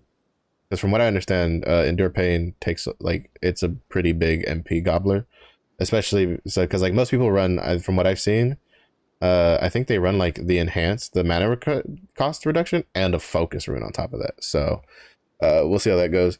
They changed the push tripod effect to determined core, so that instead of increasing the distance and the daze effect, it now acquires I don't know if it's acquire ache. So this could either mean when you use Endure Pain, you'll acquire 1 core even if the attack doesn't hit, or this could just be mistranslation with Google Translate, and it could really just mean acquire you acquire all 3 cores whether or not you hit the target. Now again, with the increased range, I don't really see a reason for this, for either of these, to be honest. So I still think people are probably just going to take the mana reduction one. And then Signs of Pain. This is kind of the big one, because this is what turned Endure Pain into the most important ability a Destroyer has, is specifically because Endure Pain would reduce the defense and resistance of the opponent by 24% for 6 seconds. So you would like get your cores, Endure Pain, Perfect Swing for this massive fucking hit, right? Or that Endure Pain, Seismic Hammer for this huge damage buff. That no longer exists. Instead, now it's a taunt. That's what this is. This is a taunt. Basically, we're Gun Lancer's like little brother. I don't know how that's gonna work out, if I'm perfectly honest. This is why I said I don't know if we'll even take Endure Pain anymore. Because long cooldown, and really the only benefit we get from it is 3 gravity cores when attacking, when you hit something. But it's a 40-second cooldown. Now, the real question is maybe with the cooldowns of the release skills, maybe it'll line up better than using Earth Smasher. But I think Earth Smasher would still probably take the cake because it's 24 seconds. It probably deals more damage than this, and you still gain a shield when you use your release skills. So I don't know if Endure Pain is going to be on our bars anymore as a destroyer when we get it, if it comes out in the post-patch state. It'll be interesting to see. Maybe we will, maybe we won't. We'll see how that goes. But it is nice to finally see another class with a taunt ability, even if it's in the same archetype as warriors. I wouldn't be surprised if maybe further down we see maybe one of the newer classes have a taunt also. That'd be kind of funny seeing an Ayaya class that taunts the target. That'd actually be pretty funny. But this, I don't know if you'll take Endure Pain anymore. Like, I don't see a reason to, especially seeing how I could see a reason if Earth Smasher didn't give 3 cores. If this was only 2 cores, then I'd be like, yeah, for sure, there's a reason to take Endure Pain, because Endure Pain, it would be the only ability that gave 3 cores, but it doesn't do that anymore. Not to mention, something else to note is that, well, I guess since they don't mention it, nothing got changed, so it probably still does the reduced damage stuff, which is pretty big. Like, it's a pretty big damage reduction. Like, it makes sense for this to be a taunt, don't get me wrong. It's just, I don't know if 3 cores, taunt, and 40-second cooldown all in the same package is gonna make it good enough with what it's competing against, right? Like, that's my big thing. So we'll see how this goes. I don't know how that one will go. Power Shoulder was literally just changed to gives 2 cores. I don't know if this will get taken in anywhere but PvP, to be honest, because I don't see this a lot outside of PvP. Well, actually, no, I take that back. I think I've seen a lot of builds with Power Shoulder. Probably just because it was one of the 4 abilities that you could use in case you lucky cored your 2 cores and then you use 1 core and then you slam. So interesting to see. All right, so we're gonna move on to the release skills. Perfect Swing. Again, I don't know why they did these like in this order. Perfect Swing. The biggest change to Perfect Swing is that it no longer has the sharp hammer tripod. That's kind of the biggest thing. But we'll go in order. We'll see how it is. So concussion tripod, which is this one, which the increases how much stagger damage, is got buffed a little bit. Basically, still does the same thing. It increases the level of the stagger that the ability does, and then gives it 50% damage instead of the 45%. I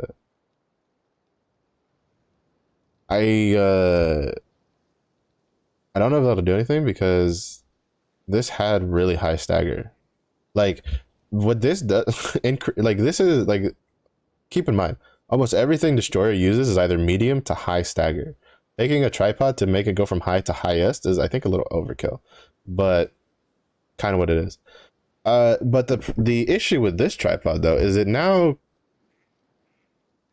kind of makes this tripod kind of bad. The change. So basically, this is the sharp hammer tripod, which is this one. The sharp hammer tripod, the way it works is you need to hit with a specific part of the ability. Like, basically, you need to hit with the actual hammerhead of the weapon to get the damage bonus. And this scaled all the way up to 71%. They now changed it to when you have 3 cores, damage to enemy is increased by anywhere from 30 to 60%. So, if that's the case, why the hell would you not just take concussion to get more neutralization, and then you lose 10% damage. Yeah, but it's, I mean, granted, you're also not going to use, you don't generally use your release abilities without having 3 cores. I just find it weird that this has an extra attachment to the damage you get, but it's only a 10% difference, while before it was like a 26% difference.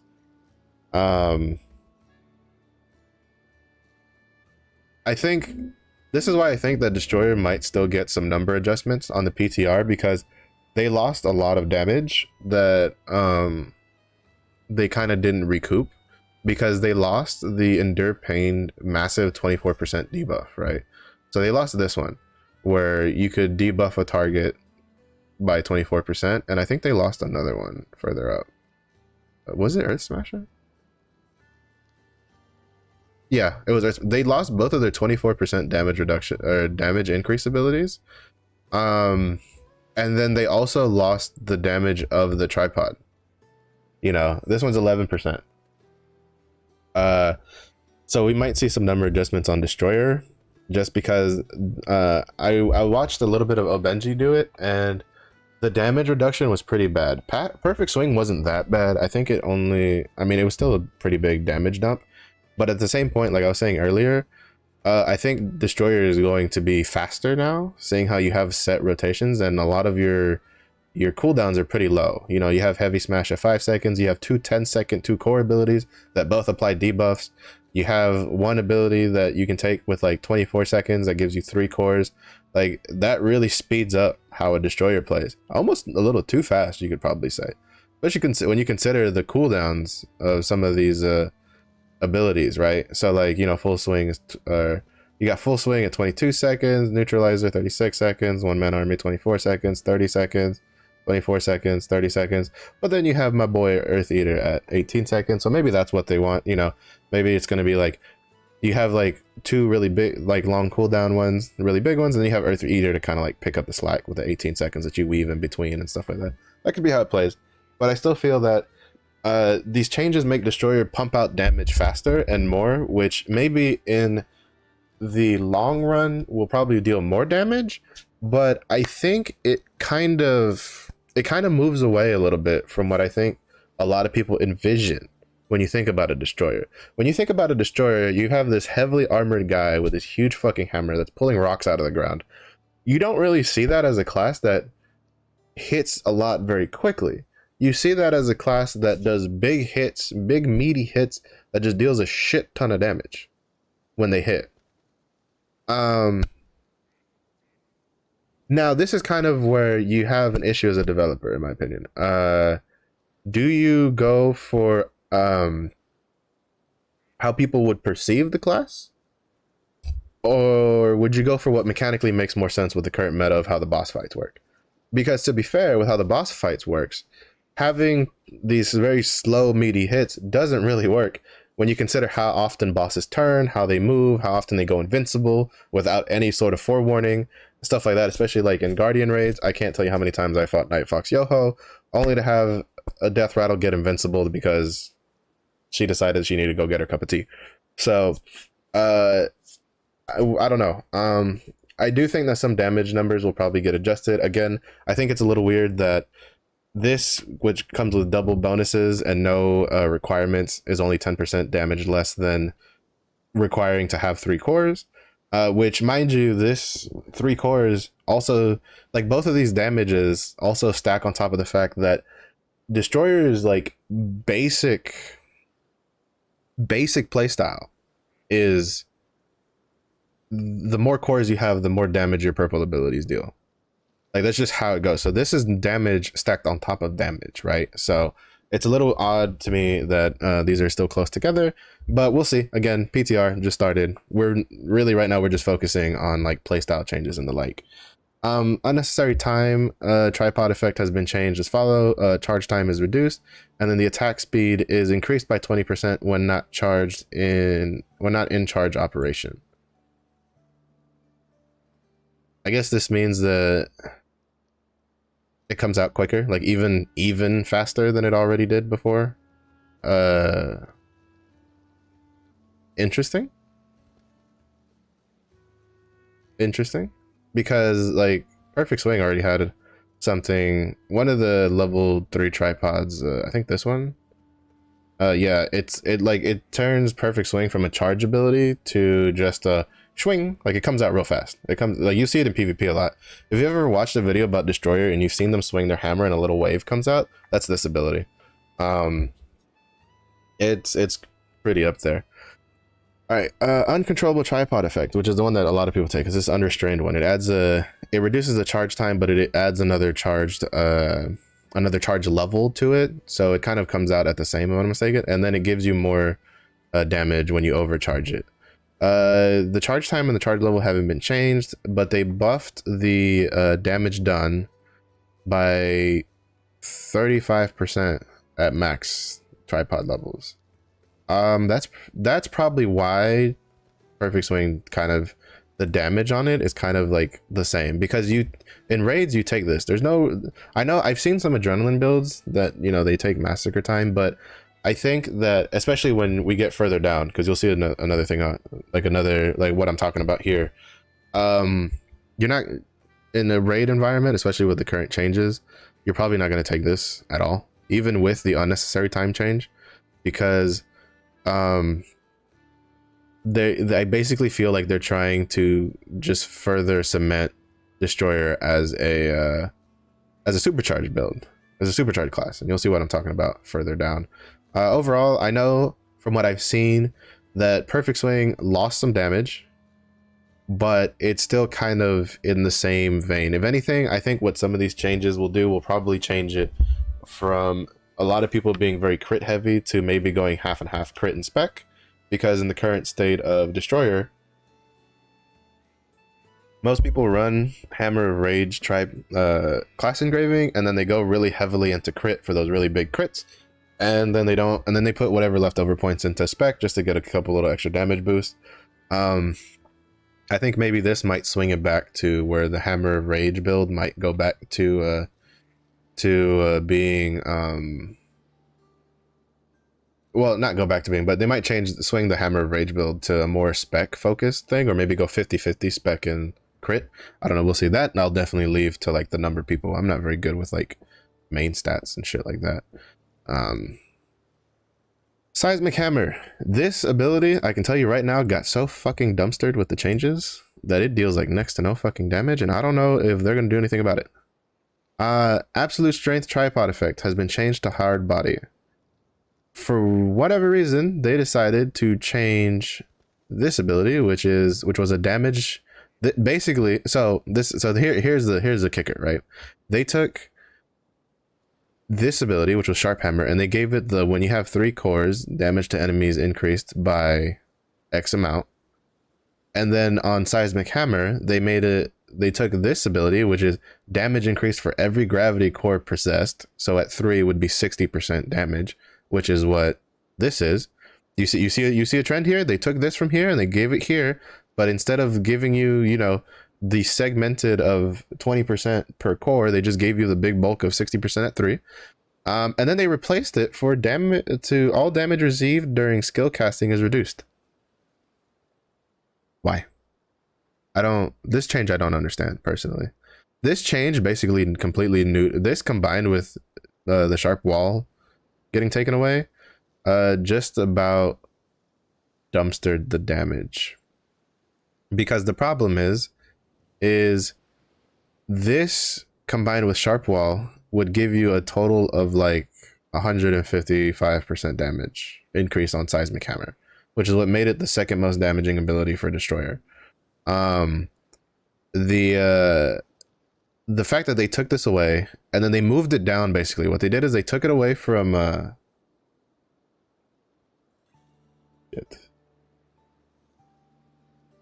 sorry about that. My internet's kind of, it was working fine before. I might restart the stream after I finish like looking over this real quick, but just to make sure things are still working. But basically, they moved the tripod down. They made it just work at 3 cores only, not at, you know, not at individual cores. And then they gave it 10% more damage. But the problem is this is a huge nerf to this ability, because you lose what, 100 and like, well, you lose like half the damage basically, because this is at 145%, right? No, 155% was what it was, and then they basically gave you back 70% of that damage. They took away 80% of the damage that this ability had, and they didn't buff how much damage the ability does in general, nor did they give a blanket buff for how much damage destroyers deal in general. This makes me wonder what they want you to use this ability for. As these changes, I kind of don't really understand what they want from this ability. For the other abilities, you can kind of tell what they wanted to do. Perfect Swing became easier to use. It still is kind of hard because you still need to charge it twice and make sure that it hits.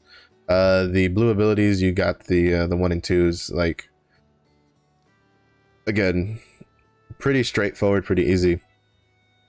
But these changes confuse me. I'm not quite sure what they wanted to go for this. I guess I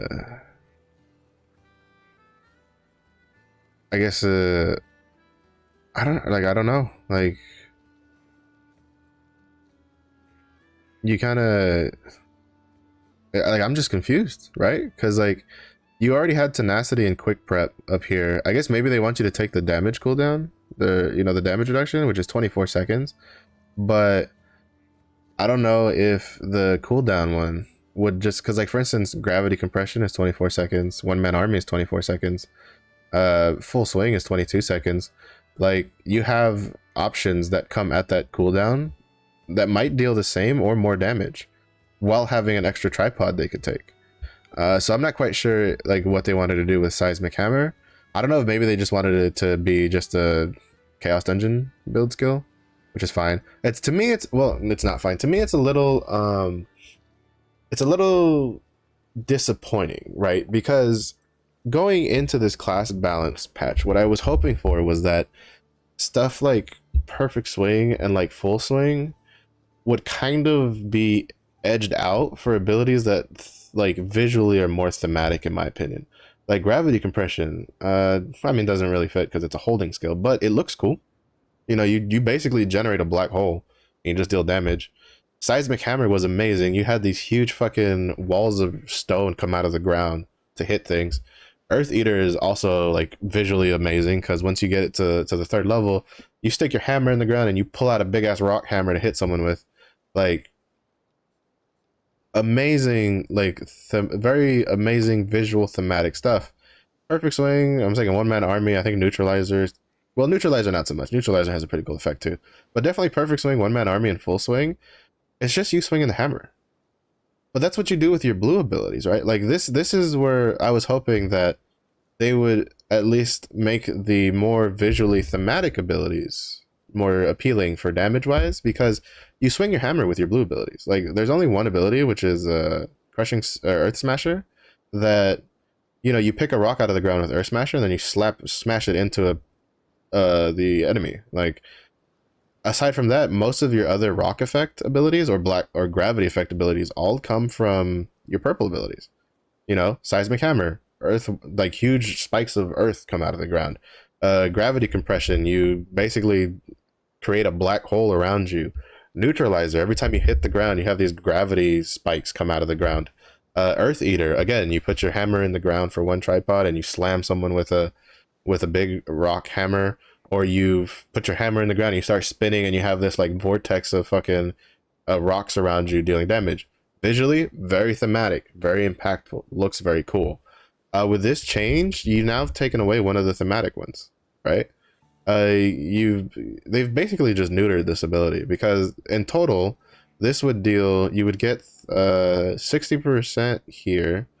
Actually, I don't know which one's right, because this one says 20% for. I don't know if maybe in Russia it's different. We're gonna go off of this. You get 60% here. You would have gotten 95% here, which is 155% if that landed. And then we're just gonna estimate that this says 60%, which is like another 90, like almost, like basically they took like half the damage out and then didn't really give it back anywhere else. So that makes me kind of sad, specifically because this is a very visually impactful ability. It looks cool. It's very thematic to destroyers. So I'm hoping that maybe they tune the numbers a bit to bring it back up to deal more damage, because at least with the what little bit I could watch of Obenji's stream, this dealt less damage than Full Swing. Because this, I think it was like 30 million damage is what he was getting when he was hitting the boss. Like it was something very, very small compared to what it used to be. So I don't know, we'll see. All right, Earth Eater, my favorite ability that this game of the Destroyer. This is something that I really hope they. This is another ability I think could possibly see some adjustments. They changed, so this effect, Earth's Fury. This is the effect where you put your hammer in the ground and you collect a bunch of rocks and you do a giant rock hammer slam. So if you've ever seen the Destroyer, he put his hammer behind him, and then you hear the chains going into the ground. They collect the rocks, and then he slams it into the boss. That's what this ability is. They've now changed it to a charged ability. So you hold it down, it charges. It has two charge bars, like Perfect Swing does with its tripod. And then when you it deals up to anywhere from 200 to 266% increased damage, to with getting another 290 to 377% when overcharged, and then it inflicts up to an additional damage equal to 50% of the hit attack. The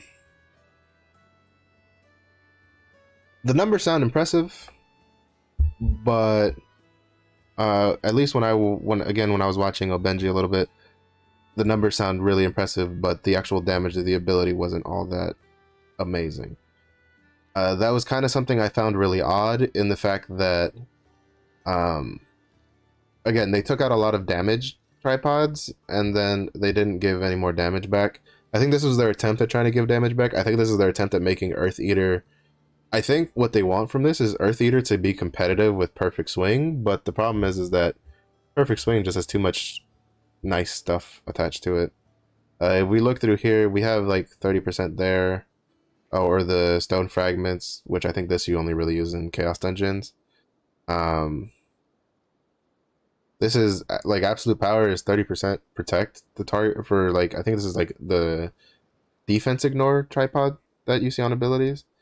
Then you have a tenacity, increased range of skill, and then you split the ground. You deal a little bit of damage.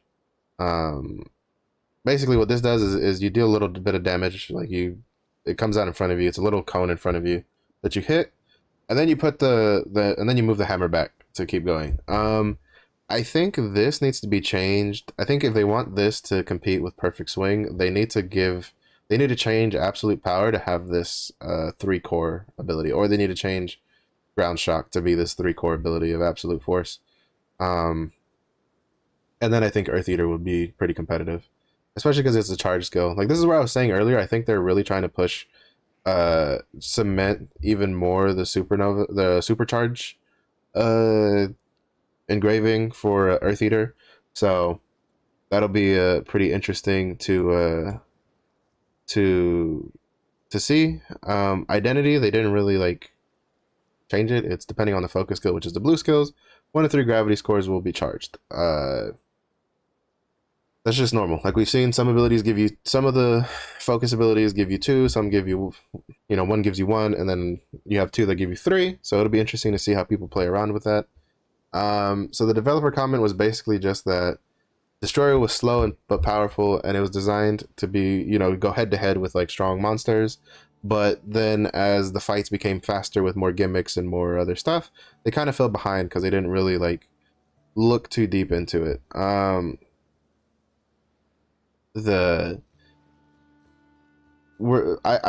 still think Destroyer's probably due for some more changes, damage wise, like number wise. I think they might do some more. They might change another tripod. I think this one, the Absolute Power one, could probably be changed to match the 3-core one. Again, it's called Absolute Power here. It's called Absolute Force in the Korean version.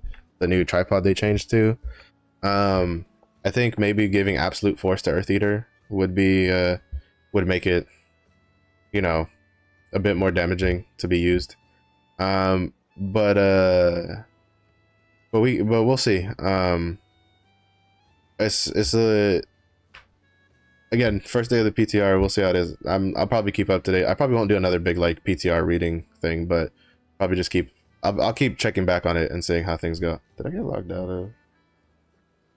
Yep, I did. That's fine. I'll just restart the game.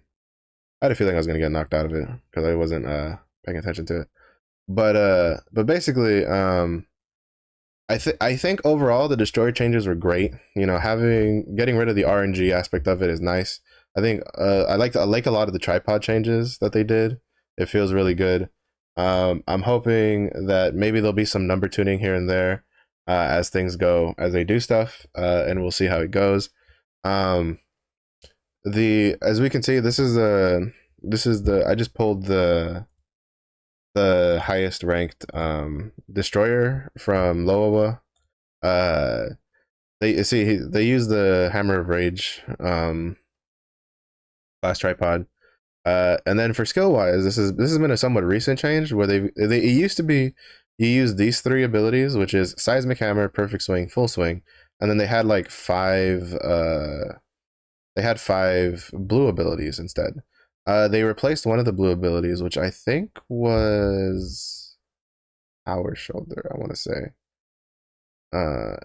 No, Running Crash is the one I think they replaced with Earth Eater recently, which is interesting because Earth Eater, like this 4-4 style was more gravity training, but gravity training really kind of like doesn't. That's actually something else that I found interesting, that they didn't do anything to gravity training. Granted, I don't know what they could do because gravity training was kind of overpowered in the beginning when Destroyer was released, and then they kind of like nerfed it, and now it's kind of in its sad little state because gravity training is all about the bonk mode. It has nothing to do with the rest of your kit.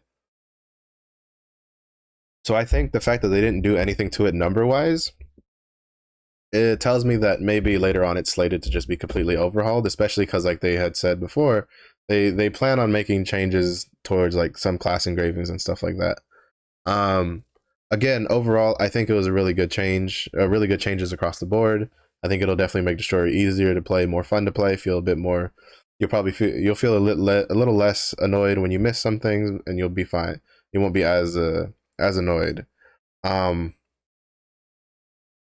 So it'll be pretty. I think it has a lot of potential. I think they'll keep a pretty good eye on it and just check the numbers and stuff like that. So, but yeah, I think all in all, I think the class balance patches for these three classes are pretty good, and I think it was the changes are really good, and I'm pretty sure they'll probably do some number tunings as they go on, and it'll be pretty interesting to see.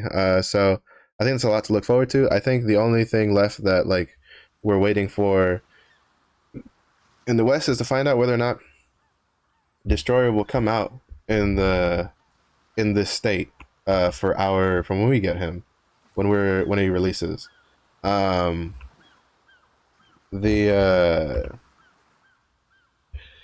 think it's probably safe to assume that maybe he will. Well, actually, I'm not gonna say that. I'm not even gonna say it's safe to assume because there was a lot of things that were kind of safe to assume, and it's kind of ended up not panning out for how we thought things would work. So we're kind of just. I think it's we can be cautiously optimistic for that Destroyer will come in its changed state rather than in its like current iteration where it feels really clunky and a lot of people don't like it. So I think I personally think it's pretty safe to assume that any classes that haven't released yet will probably come in their post-patch state for the current PTR stuff.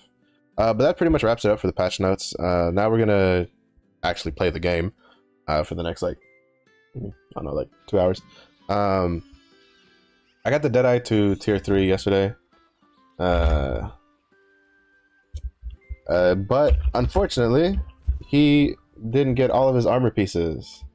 And so now I'm basically starting him off so that we're starting off on him because in the hopes that he will get the shoulder piece he's missing, or if I'm gonna, cry because unfortunately my Berserker my Berserker took 3 days to get all of his tier 3 stuff from Chaos Dungeons.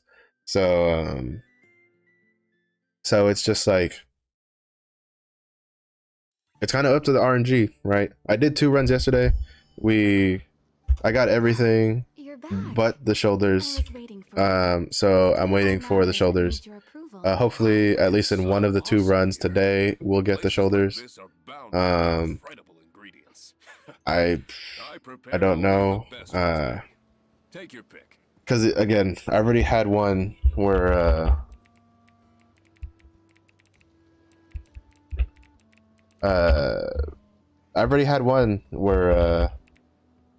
one class that, which was the last class I got to tier 3, that, you know, it took like 5 chaos dungeons to get him to 1302.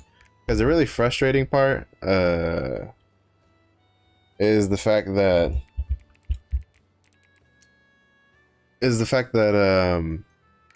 you can't buy any materials, right? Like, you literally cannot buy anything without having without being 1302 from any of the vendors, right? You can't buy any materials, you can't do anything, so you're kind of just stuck to the whim of the chaos dungeons. And then the point is that, you know, they had made a change, which, as far as I'm aware, was only done for our region, where you can't sell the blue and purple gear. So basically it means, again, this is kind of what I say about where they go, oh, we want to like fast track the Western players so that they can get to the end game. All right, then why would you do stuff that slows down getting to end game, as in selling 1302 blue gear, so that way you can at least guarantee that that players will be able to do tier 3 content the very first instance they step into tier 3. You know, it's just, I don't know, it's a little mind-boggling to me, but you know, that's the system we got, and we got to work with it. So hopefully we can get the shoulder piece today. That's kind of just what we're gonna try. We're gonna do it here in a second. I just wanted to get all this out the way because I forgot to do it earlier before stream, and then and so if not, you know, I'll shed a tear and cry a little bit. But basically what it means is this decides whether or not I do, you know, if he gets to do real dailies today or if he gets to do low paying. Let's find out. Let's find out. Because there's no reason to do tier 2 content because on this character at all, because again, he's almost at 1302. He's literally just missing 1 piece of gear. And so it just means we just gotta go. We gotta, I'm just making sure here we go. Oh, honorable mention on the patch things, which I kind of didn't really mention, where enhanced weapon deadeye apparently is in their parameters of expectation, which I find kind of interesting, because from what I understand, a lot of people in Korea were asking for some sort of changes to enhanced weapon. Not necessarily like damage buffs, but to make it a little less of a pain in the ass to play. So it's kind of interesting to note that apparently the developers are happy with the way enhanced weapon plays in Korea. So so there was no buffs to that. The only buffs really that came to Deadeye was again putting a back attack modifier on enforced execution, which is their pistol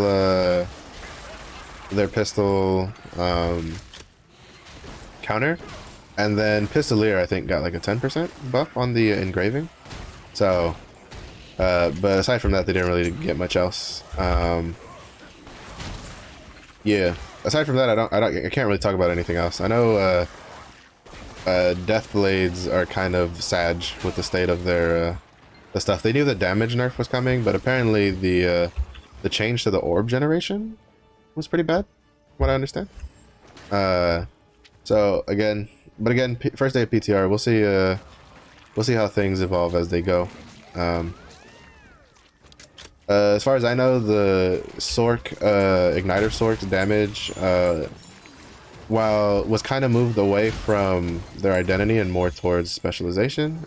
They still got a damage nerf, but from what I understand from watching Saint Tone was a lot of the damage lost was kind of like recouped in, or not a lot, but a good chunk of the damage lost was kind of recouped in why should I do that?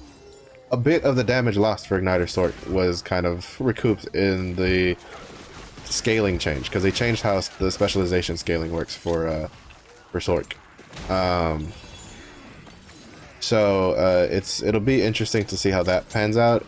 It might have accidentally made Reflux a little stronger, but then again, I don't know. I don't play Sork, so I don't really know. I kind of just, again, secondhand. That's why I didn't talk about all of the classes, because I only talked about the classes I play or research a lot that I could really like give my my opinion. Because the rest of those classes I just don't play them. So it'll be interesting to see how it pans out for Sork. I know there is a bit of a contentious topic apparently amongst the Koreans about how melee in general doesn't feel as rewarding to play as a range does, with how much they have to put up with, right? So, but part of that I think also is less of a class issue and more of just the way they design the boss fights. Just as time has gone on, is not very melee friendly, which is kind of the norm for MMOs, right? A lot of times the earlier fights, they're pretty friendly to both sides, and then as time goes on and they try to make things more engaging because the players get better, a lot of times they inadvertently make mechanics that for melee are kind of a pain in the dick, and for range they have a lot of answers for it. So it'll be interesting to see how like boss fights in the future that they develop pan out. I imagine maybe that'll just mean that there'll be probably more of a mix between like abilities that you can abilities that the boss does that being in melee range makes you safe compared to being in like just ranged makes you safe kind of thing. So we'll see how that. I feel like the whole melee versus ranged argument in Lost Ark is more from just the way they design the fights rather than how the classes themselves play. But yeah, so but now we're gonna focus. I'm just hoping that we can get some shoulder pieces. Shoulder piece, please. I was really hoping that I wouldn't have to fucking run to 1100. See? That's what I'm talking about. I'm probably gonna. He's probably not getting the 1302 today, because I told you my Berserker took 5 runs to get all 6 pieces. This is, hopefully this run, like, because basically if I don't get it this run, like, he's just done for the day. Like, he literally cannot do anything else today. I can't do Guardian raids on him. I can't do anything else. I did the math. In order to push a character to 1302 when they have 1 piece at 1100 means you have to push all the remaining 5 pieces of gear have to be like 1345. Like, it's like, that's just how the math works. Because the way the item level works is you take all of the item levels from all of your pieces together, you add them up, and then you divide by 6 because that's how many pieces you have, and that dictates what your item level is. So having unfortunately that's just how the math pans out, where having 1 piece at 1100 makes it very, very difficult to get to 1302 without, like, and it's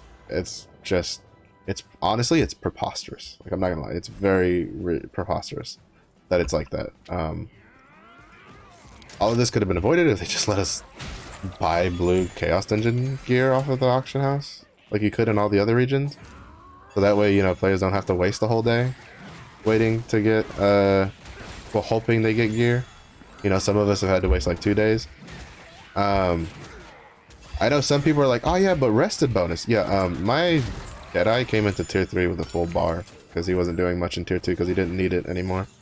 He didn't need more rested bonus. So, at least for Guardian raids. So Now the question is rested bonus going to accrue some more, or are we actually going to be able to do shit today in tier 3 on the deadeye? Let us find out on this episode of Will Chaos Dungeon fuck us over again? And the answer is no. Okay. Woo! Nice. That means we can actually progress on the deadeye today. The goal is to get him to 13, about 1310. I would push him to 1325 because I do have my scrapper is 1385 now. So I do have the stronghold buff research, but today is predominantly or not today, this week is more for saving up materials for Glaiver, because I had to dip into my stuff quite a bit. Like for instance, if you, man, I'm really hoping whatever event comes with Glaiver is really big, because I used to have 3 full stacks of Guardian Stones. 3, 4 9s. Like, you know, I had over 30,000 Guardian Stones total, because I also had another stack of like half, so like about 3 to 4k for Guardian Stones, and then I had a full stack of Destruction Stones with about half a stack of Destruction Stones here. This is all that survived pushing the deadeye from 1,000 to 1,100, and that was with books and only failing twice. And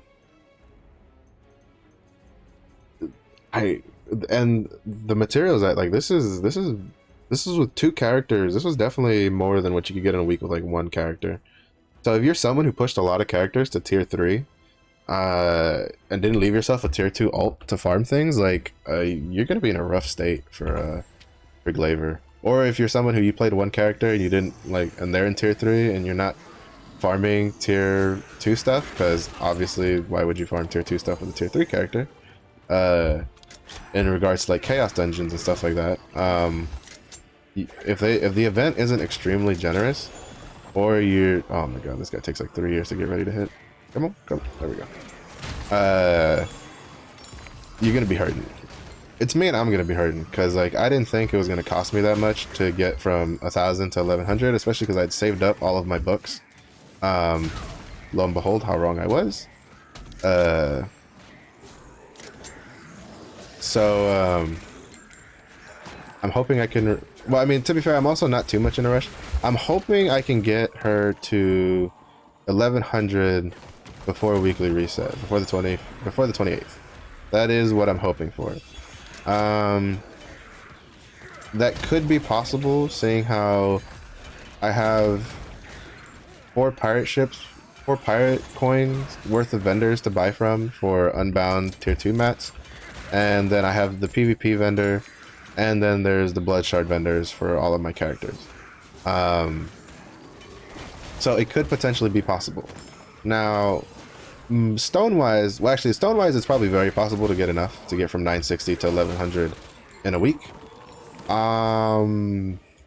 Life shard-wise, that's a different story.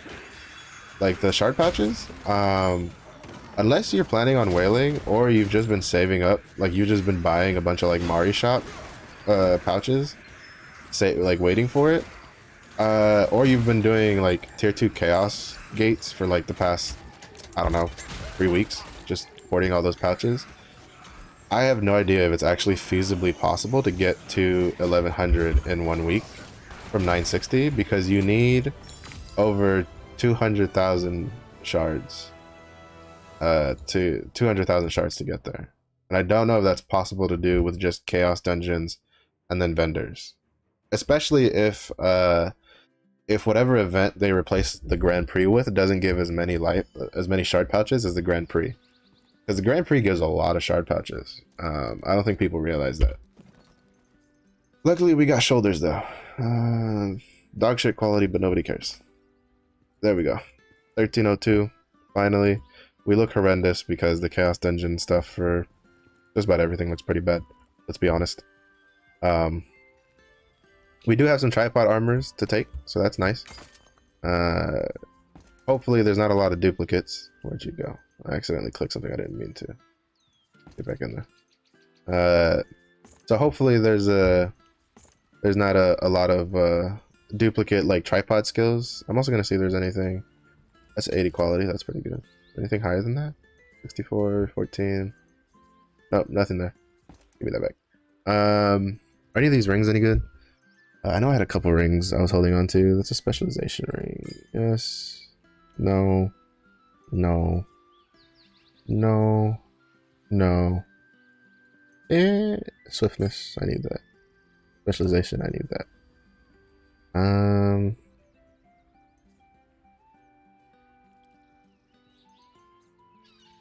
These are okay. That's a time earring. That's a time ring. That's a space ring. All right. I can't wait for the. I hope we get the change for so like in Korea they got a patch recently that that you can wear accessories with the same name, which we don't have yet. So I'm kind of hoping we get that sooner rather than later. But we'll see. Also, for the love of God, could they give me a tier 3? Look at this. You see this tier 1 stone right here? You see this tier 1 stone? My character spent 2 weeks, maybe 2.5 weeks, at tier 2 at 1000 item level. Not once did he ever get a tier 2 adrenaline stone. Didn't get a blue one, didn't get a purple one, didn't get a legendary one. Not once.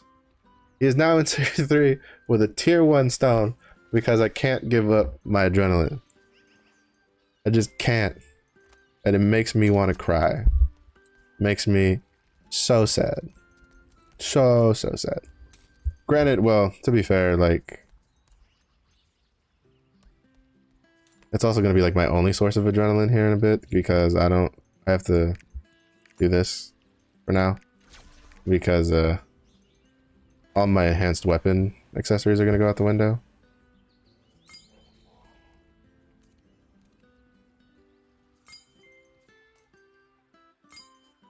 That one. So we're so bare bones now.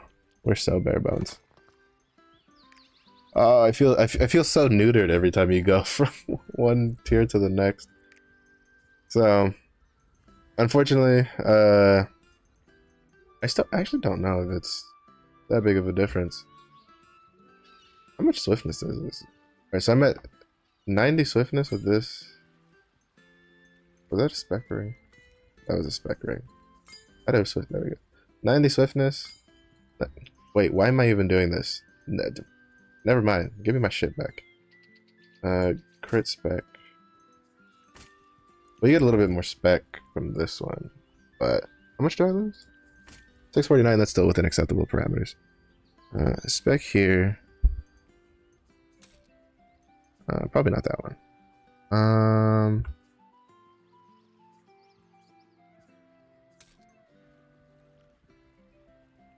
Could we make this work? No,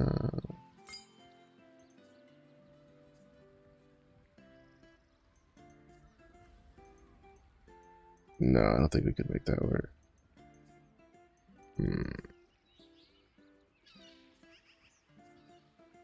Oh, that's why I had the wrong one on.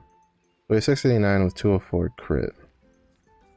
We could probably make this work, to be honest. This probably works better than what we had before, because we had some pretty good quality accessories. This one is kind of whatever. We'll unlock that one to dismantle. Swiftness. What is my enhanced weapon at now? Okay, so we can take that off. And then put the adrenaline back on. We can have at least level 2 adrenaline. Alright, nice. That's good. That's good. We're not cooking with like straight fire, but we're cooking with a little bit of fire, so we're good. We're good. He didn't get any boss rush tickets though, which is a little unfortunate. For tier 3, I mean. He's got some tier 3 gems. That's nice. Pedro. Paso. Oh, that's not what I want. Push. Put these in there, because those need to go to other characters. Alright. So now we're gonna go gear transfer our stuff, and then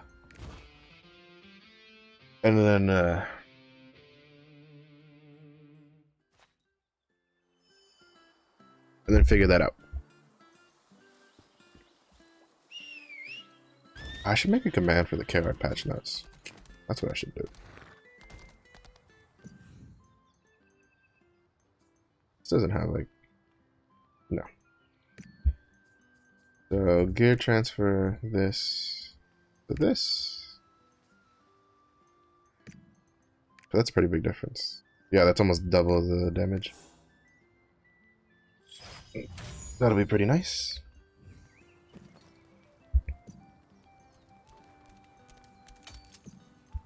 Oh, we're almost 13-10 already. This is why I was hoping I could get a... this is why I was hoping for the shoulder piece off of the first one, but it took 2 runs to get. Better 2 runs than, you know, another couple days worth of runs. 1308. Let us put a little bit more.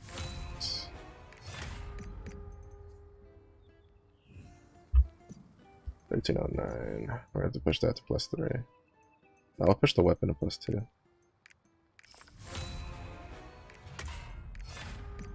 Or we'll push the weapon to +3, I mean.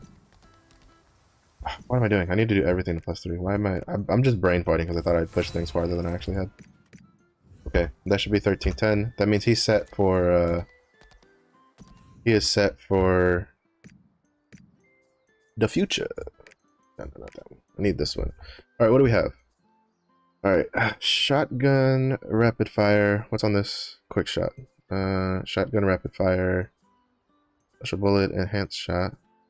Sign of apocalypse, equilibrium, equilibrium. Alright, so since the equilibriums are on the gloves, we're going to get the equilibrium. We're just going to put those on gloves. Oh, they were the same. Unfortunate. I can't read. That's fine. On the gun, we'll put all the rapid fire. Yeah. This to this. And then there was another one. This one. This to this.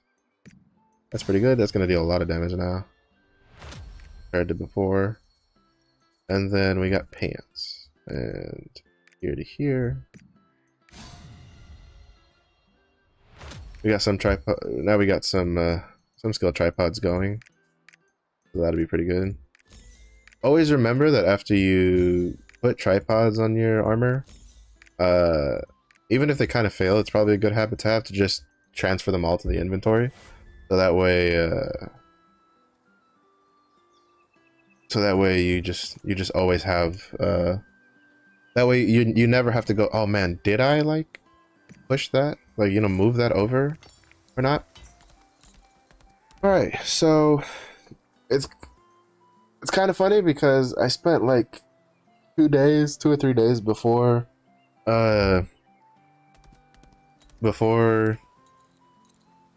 reset, kind of getting new accessories on the deadeye to try out what more swiftness felt like, and it felt really good. And now I'm back down to low swiftness with crit spec, but it's kind of what you got to do. So my goal is, I think what I'm gonna try to do is I want to run like crit spec on the necklace with spec on the earrings, and then swiftness on the rings when I get to higher rarities with better quality. That's gonna be hard to do without getting purples, and you don't really get purples till 1325. Oh sweet, it's the turtle too, so we'll probably do the event today also. Oh, I have the right stone on, but I did not have this on. Alright, so we're gonna do armored Nakrasena for the first time today on the deadeye. We're gonna see how badly we get the shit kicked out of us, because I have a feeling that armored Nakrasena is gonna eat me alive, personally.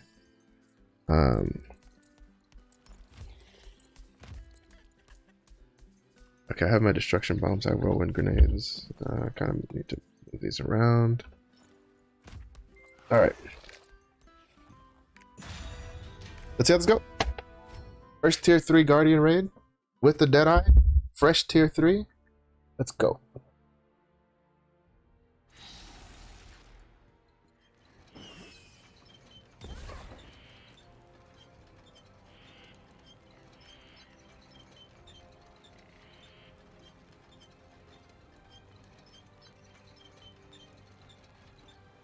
Ooh.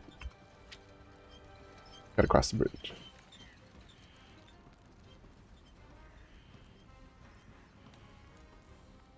So, I think the patch notes are a lot to take in. Yeah, we're just gonna do. I think I'm only gonna do one on this. I need to go do my scrapper stuff. Like, she kind of takes priority for me personally. I'm just doing this because I want to see what the first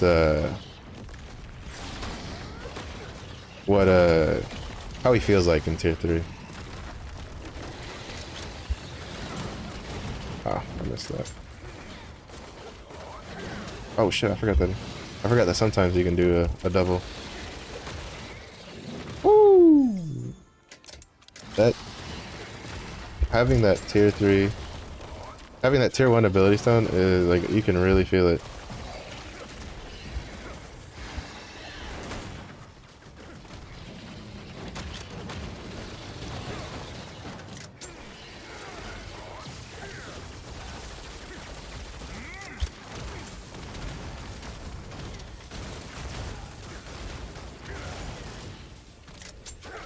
Got enough stagger. To be honest, I think we barely had enough stagger.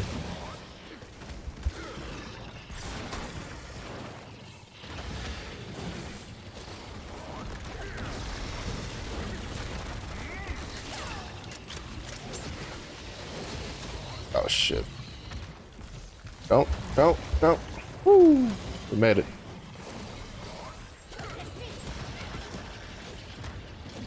Oh shit. I need to get out of here.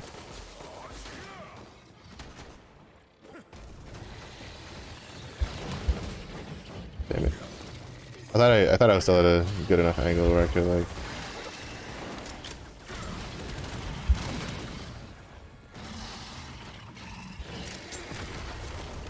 I thought I was at enough of an angle that I could still get that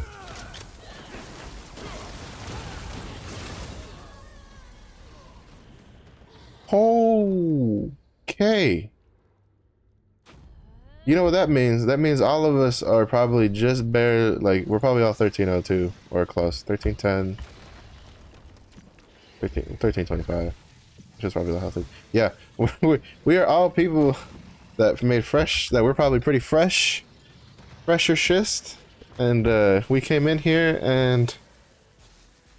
Because, like, if you're, like, 13. Usually, if you're close on your way out, that lightning is not gonna, like, one-shot you. But if you're not if you're pretty far down, if you're like pretty low, pretty fresh, if anything, I'm actually, you know, this means I'll probably do this with a buddy of mine later. I don't think I could, like, unless I get lucky with like my random matchmaking. Oh wow, how much weak point is on that? Or maybe I think the striker may have thrown a grenade. Well, I mean, maybe they can carry it. I mean, I feel like the sources are probably pumping some damage for being 1325. So it's like, ooh, that's unfortunate. Yeah, that, I don't know if she can survive the, because the point is they have a pretty nasty ranged poke they do. That when they have their like electric aura around them, the little baby scorpions, it can be pretty, like, basically melee just can't get anywhere near them, and then it takes they have a pretty chunky amount of health. So no, don't stand there. Please don't stand there. The scorpion's gonna come out that way. Please don't stand. Oh, she got lucky. He got stuck on the rock. That could have been bad for the sorceress. If he hadn't gotten stuck on the terrain. I will say it's kind of annoying me that the striker is not even, at least it appears that he's not even trying to help deal with the scorpions, which that's going to kill, because those scorpions are dangerous. At least that. At least from my point of view, I don't know if he saw it or not. It feels like he's probably like, to me it feels like he's just focusing the boss, which in this case is not a good idea because those scorpions deal like they deal more damage than the boss does in a faster rate, or they deal probably as much damage as the boss does at the like at a faster rate. So 46%. That's actually lower than I thought we got it to because we all died pretty early on. That was a little embarrassing. I'm not gonna lie. I don't think I've had an armored knack or center run go like that since like the first time I stepped into tier 3 as a scrapper. All right. I'm debating if I want to try one more time or just wait for to do it with people I know.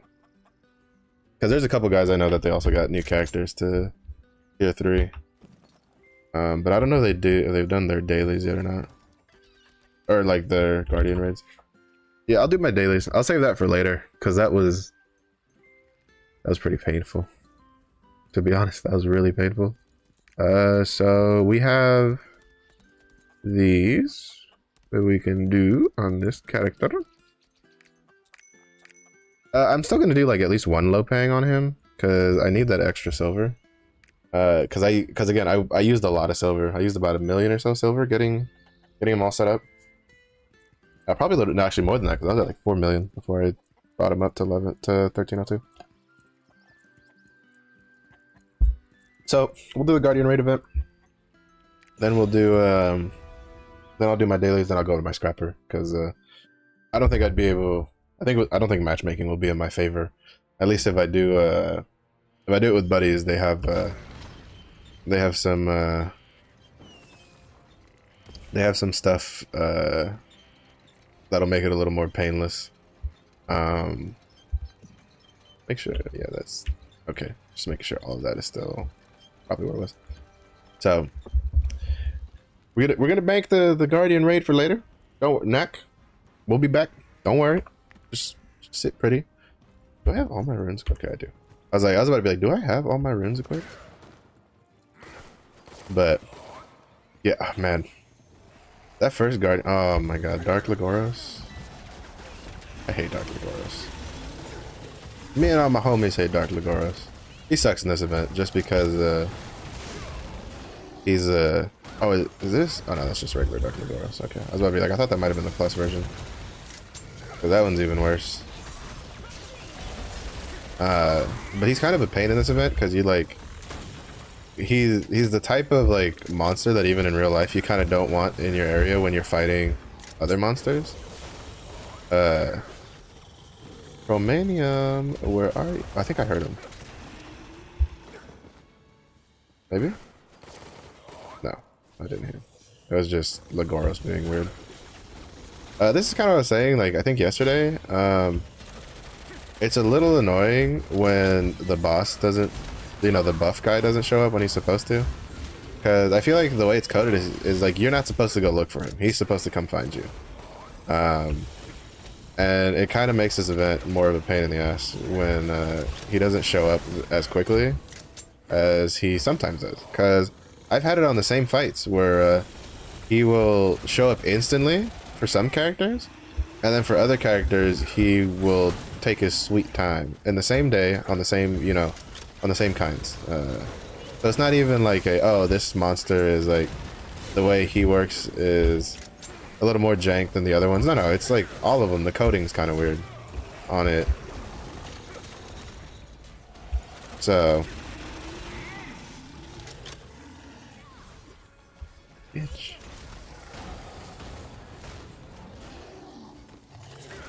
Fuck. So yeah, like right now, like why is Chromate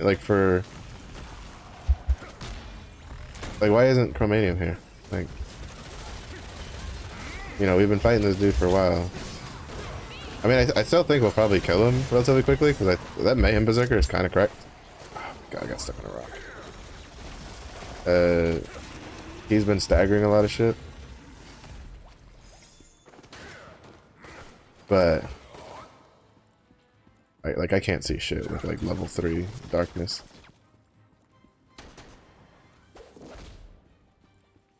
I'm just gonna sit here and keep my adrenaline stacks up while I wait.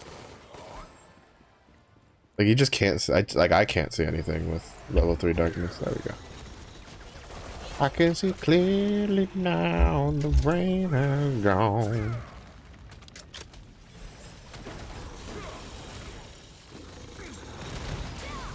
Oh, Chromanium, come out to play.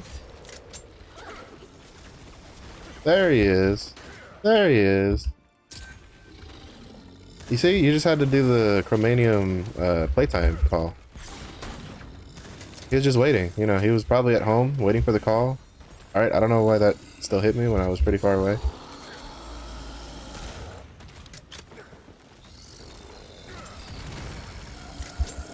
Fuck. I thought I could get that in time.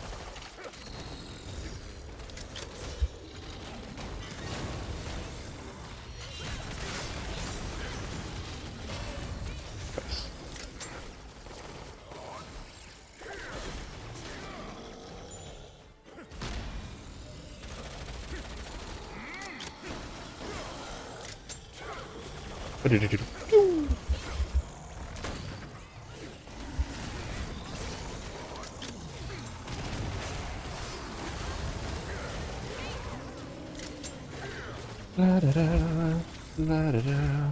Oh. See, but this is where he might. I don't know if he'll stay. But sometimes. What? Where even was that? Because sometimes they'll stay, but sometimes they'll just leave when the monster leaves. Yeah, see, like that. It gets kind of annoying. Oh no, we gotta go. Yeah.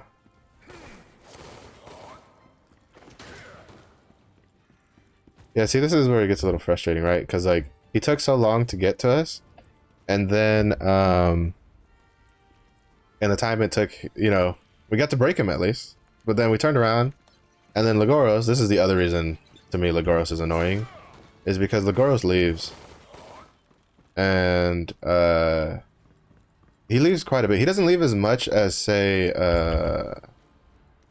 Veritas does, because Veritas is a boss that leaves a lot. Compared, like, out of all of the ones I fought in this event, like, you'll show up and, like, you know, especially if you have the buff, you'll show up and then you get like a couple attacks off, and Veritas is like, "Fuck this shit, I'm out, man." Like, he's like, "I just remembered I have milk to go pick up over there, far away from you guys." So, but like, the problem is that when they leave, the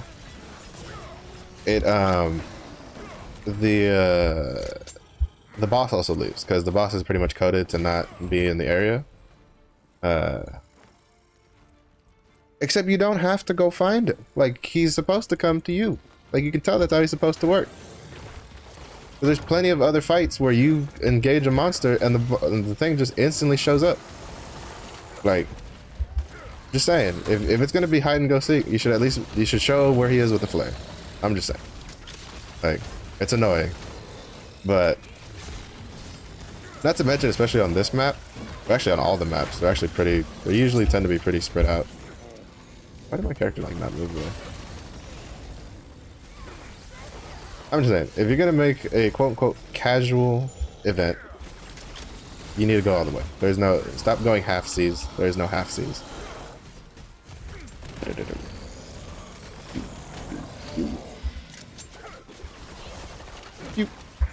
And where'd you go? Oh, of course you went like all the way down there. Oh shit, sorry.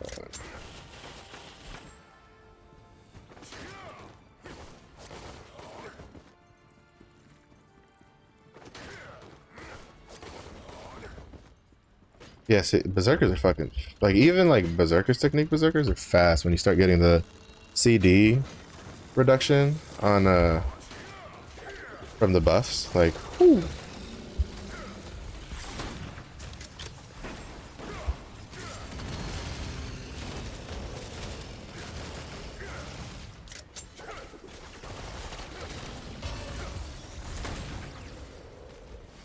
Come on. picked you up. There we go. 52 mil, baby. That's why I try to save the awakening for when you get like 3 buffs, because a lot of times you just like shit damage. You just shit damage demo. But yeah, so we'll go do his dailies. Luckily, he's finally 1302, so we can at least start getting the tier 3 rewards from dailies and stuff like that. Because really, that's the real big kicker when you get a fresh character to tier 3 and they don't get their chaos dungeon, their full set of 1302. Like, you can't get the rewards from. Oh shit! Does he not have? Nope. Fuck. You can't get the rewards from the dailies. You can't buy anything from the vendors, like all that stuff. And it's like, just did I stop? Okay, I did. Okay, I need to buy shard pouches and stuff. This guy. Yeah, we'll buy all of these. And where are the? Oh, there they were. We'll buy all of these. That way he has a nice little bump off the gate for tier 3 resources. And then we'll go over to the Naruni Racing vendor to do the same thing, because the Berserker has been the one who's been collecting the shards off of this for a while now. So 24 there, 50 here. And I'm just gonna make sure I bought the rest of this stuff out, because remember, this is the last week for Naruni Racing, so you kind of really want to empty out the vendor of things you'll know you use. Like, I'm not gonna use these because the Berserker is not getting pushed at all, and I'm not. And the deadeye is at 1310, which were 100% success rates, so there's no point in getting them. So I'm just gonna use the tier 2 again. Also the tier 1 books. If you don't have a tier 1 character, obviously don't buy them. I use the tier 2 books to get this character to 1100. So kind of be a little smart. Don't autopilot too much on the Naruni vendor when you're buying like the stuff that can expire. The Guardian Raid one, you can autopilot all you want, specifically because those don't expire till the 28th. So if they don't expire till the 28th, you know, you can save those up for a good chunk and build them up so you can use them hopefully on the Glaiver to get her up quickly. I don't know. Well, the caveat to that is I don't know if the tier 3 books you'll be able to hold on to them long enough, because again, I don't know the feasibility of non-whales getting Glaiver to anywhere near high enough to where they can start even using the books before the 28th of, because you have to remember the metallurgy books for, well, like the armor and weapon books we have right now are only usable on the purple equipment. So you can't use them to go past 1370, and then if you have the honing rate roster, the stronghold honing buffs, you go deeper into your honing levels before you start hitting a percentage that requires the books and stuff. So it's just like I don't know if you can actually use the books or not in time with the Glaiver. Well, again, we'll just have to wait and see what all they give us with the Glaiver. There's probably going to be some extra events and stuff that come along with her that we'll probably though I imagine they'll tell us here soon. I imagine probably like Monday or so we'll probably start getting some tidbits of, you know, here's Southburn, this is the event we're getting, this is what Glaiver is going to come with. You know, we know Glaiver launches with a 960 power pass, stuff like that. So I imagine we'll probably be getting some more information probably around Monday, Tuesday about everything else that's coming on the patch. So it'll be interesting. Very interesting. I'm personally hoping they give us at least enough to get to 1100 on the first week. Well, before weekly reset. That's what I would like. So that way she could at least get 2 vendors. Oh, I'm gonna be so fucking broke for pirate coins though. Jesus Christ, now that I think about it. Having 4 tier 3 characters, like buying pirate coin stuff, whew. You definitely don't get enough pirate coins from adventure islands and shit to kind of like fund that thing. Also, speaking of, let me look what adventure isles we have today. Harmony. I guess we're going to Lagoon Island. You gotta get the cards so we can believe in the heart of the cards and hopefully finish our card sets. That is the hope. I could go to the gold one, but I'm still not at a point where the gold islands are kind of a necessity for me to do. But if you're low on gold islands, you know, they give a decent chunk that can help. Like actual worth, usually the pirate coins and the card pack islands outweigh the gold ones. But again, that's also relative to how much gold you have at the time. If you have like, you know, say below 10,000 gold, you probably want to you're probably gonna want to do some adventure island, the gold ones, for a bit, because that way you can get you can kind of like beef yourself up a little bit, because especially if you're in tier 3, because them hones, man, that shit ain't cheap. So that's a bit there. So again, I know a lot of people are like, oh man, the gold's just not worth it from the adventure islands. Again, relative. When you compare it to the fact that gold islands, especially to new players in tier 3, like you're still only getting like 100 gold from the abyssal dungeons and stuff that you can do, most of which probably don't do all of them, especially if you're in tier 2, because Gate of Paradise is kind of a pain in the ass to do past the first one. The first one's like pretty easy to do, especially matchmaking or pugging it. The second and third one are kind of a pain, because they have a lot of like what like other person fucks up, and then everybody dies kind of mechanics. I need to move that one to low paying, because he's not going to be on full low paying now, because he's in tier 3. So I'm going to have him building up like leap stones and stuff. But yeah, so I don't know. We'll see how it rolls out. For gold wise, for those players, it's kind of it's the adventure islands. They come in pretty clutch. They come in pretty clutch for players who don't have a lot of gold. That's kind of what I'm getting at, is that try to whether or not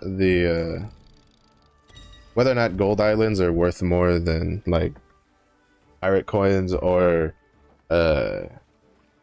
card set ones is pretty relative per person. I think pirate coins and gold coin islands are probably pretty equal, I would say, because you use pirate coins to get resources, but if you don't have the gold to use the resources in your hones, then obviously you don't give 2 shits about the pirate coins.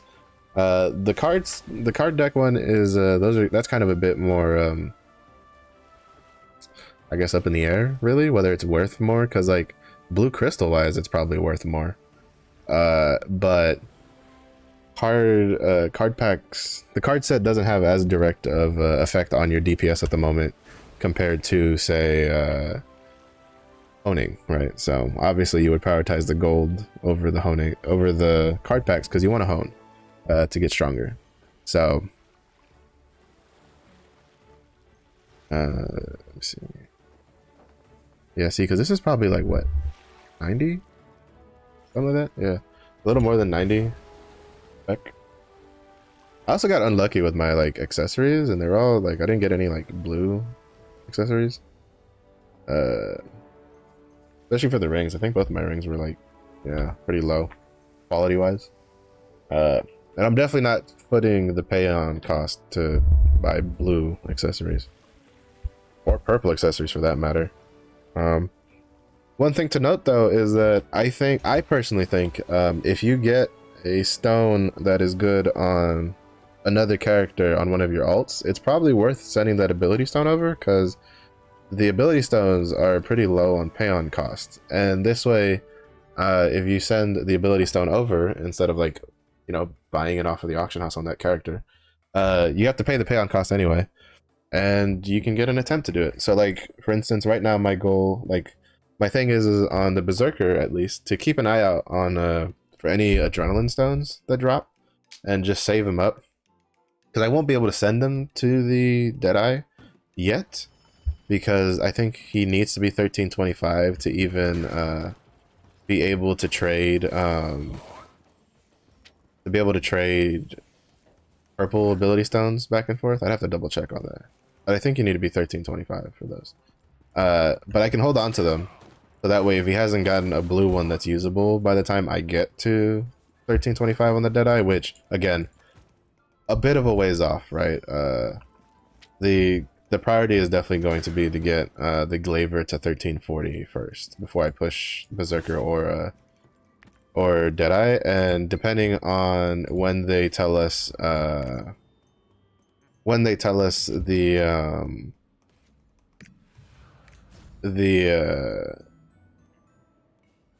Destroyer comes out into May, because you have to remember we only really have like the 21st, and then it's the 28th, and then we're in May. Like there's not a lot of days left in the month. So if you're someone who's looking forward to Destroyer, you probably want to be a little bit more I guess frugal with your honing, unless you're like Destroyer's only and Glaiver is my main or something like that.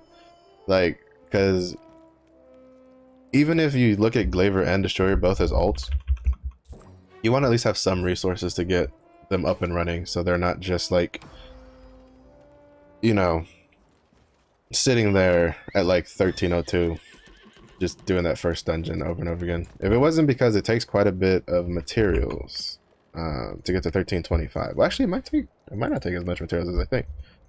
But again, as I said, my goal is 1340, so I need to, like, I dipped in a hard to my leap stones for when I was pushing my scrapper. A little harder than I was hoping I would have to push, but there's really not much I can do about that, right? I kind of just got to do what I got to do. But at least at least I was smart enough to push him. To be honest, I should have pushed the Deadeye to 1302 last week. Would have been definitely a much smarter decision. He was definitely ready for it last week. Well, at least resource wise, I think waiting till this week was good also, because he emptied out the Naruni racing books. But you see, I have 73,000 shards left over for tier 2. I had like 300,000 plus shards. I think it was like 325 when I started. And then with the books, I only failed twice. So he had, you know, he was pretty set for that stuff. So I definitely should have at least pushed him. I probably should have pushed him to 1302 last week, so that way he could be up and running this week. But you know, a week of a difference in the long run isn't really going to make much of a big impact on it. He'll eventually get up. I have fun with him. If I feel like he's too much of a pain in the ass in enhanced weapon for higher raids, then I'll just swap him to Pistolier. Pistolier is good enough, right? Especially as an alt, because alts are really there more for enjoyment, and then like the bonus resources they make on is kind of like a side thing, in my opinion. That's how I look at it.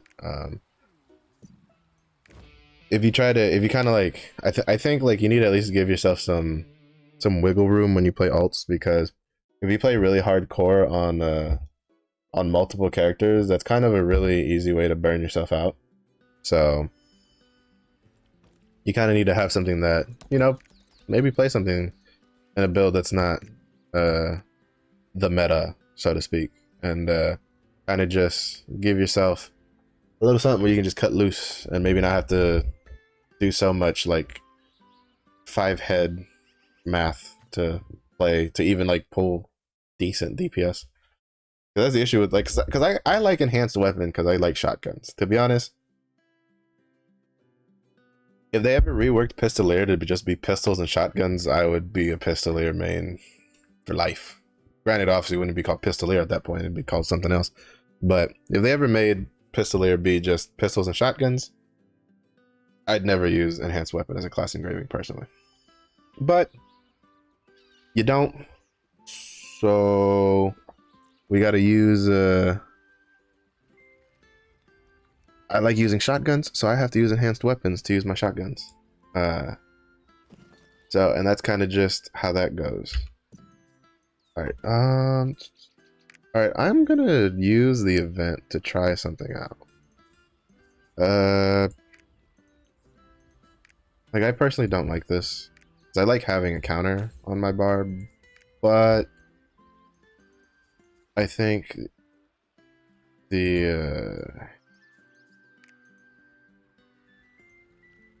I think it's at least warranted to attempt to use it.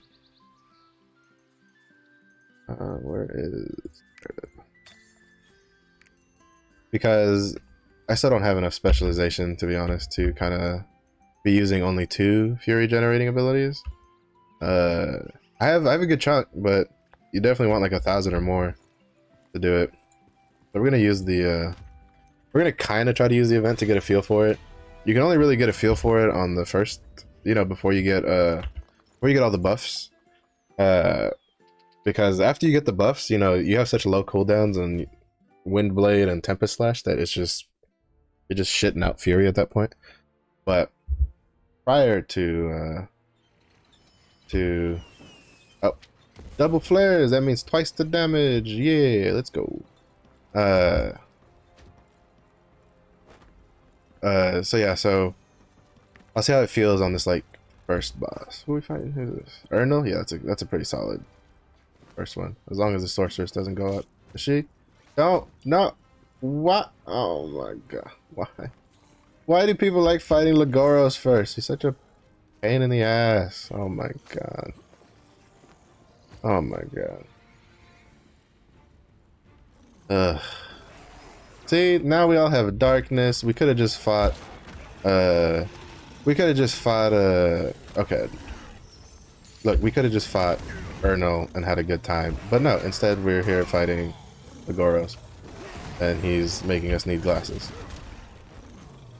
I hope you're all happy with yourselves.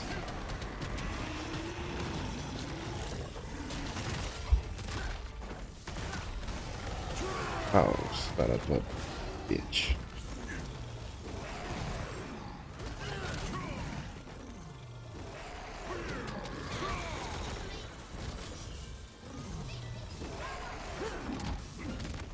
Come on, Chromanium. Come to daddy.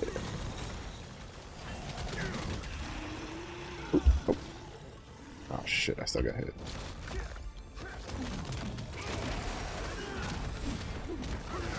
There you are.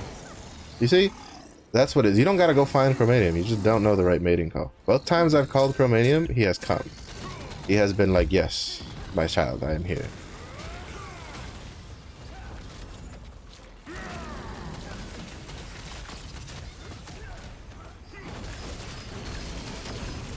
He's got to know how to talk to him.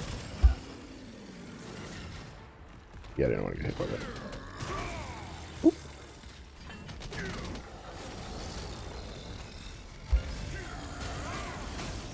Nice.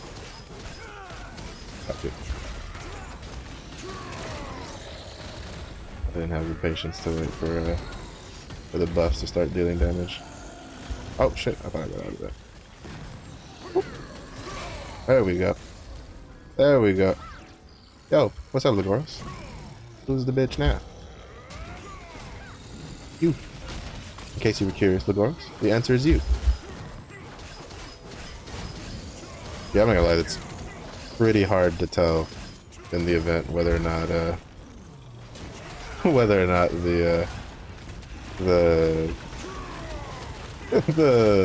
mount crash really is good. I mean, it probably is good. I read a lot that especially for low spec. For Berserker's technique, you should really take Mountain Crash, because it's you just don't generate enough fury. I think like I was reading, it wasn't max roll, it was somewhere else. I think it was like for someone who played on Russia, it was like they were saying you needed at least like 1,000 to 1,100 before even trying to use before even trying to not use Mountain Crash to generate fury. But it's kind of just, it is what it is. Principle. Ernal's down here though. Go beat up my favorite buddy. I love Ernal. He's cute. I hope we get an Ernal pet in the future. I really do. I know we have Helgaia now. Oh look, it's Cormania. What's up, buddy? We have a Helgaia pet now. Later on, there's a battle pass reward that in Korea it was like on the battle pass or something. If I'm mistaken, where it was like they had Veritas, the Veritas pet. So that'd be nice. I'm looking forward to that. So I'm hoping that maybe Chromanium and Ernal, maybe question mark. More so Chromanium, it probably has a higher chance. Oh shit, I didn't get it out too early. Probably has a higher chance than Ernal, because there's like 3 different Chromaniums in the game, while there's only 1 Ernal, right? Like they've never reused Ernal's like model for anything for some odd reason. He's not the only one like that. He's I think Luminaris, the second one you fight, he's also another model that they've never used again except for his like Guardian raid fight. So I'm curious if they'll ever like use them again for like Abyss Dungeons or something like that.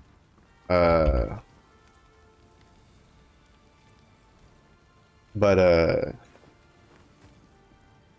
yeah, it's just interesting. We'll see how it works.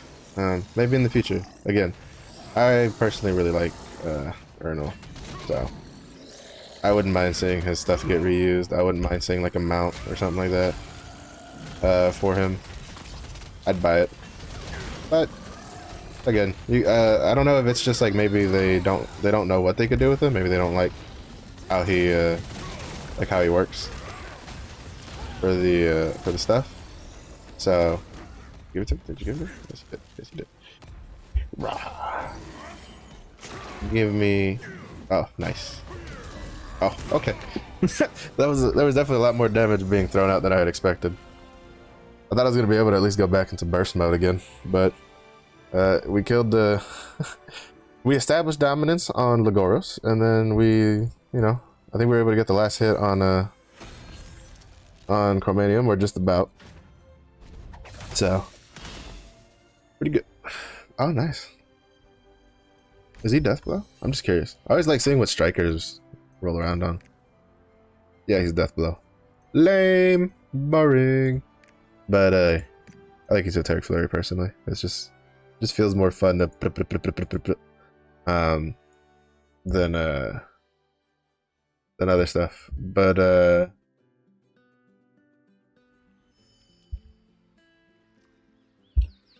yeah, so we got that done. We're gonna do his dailies. I think I'm gonna.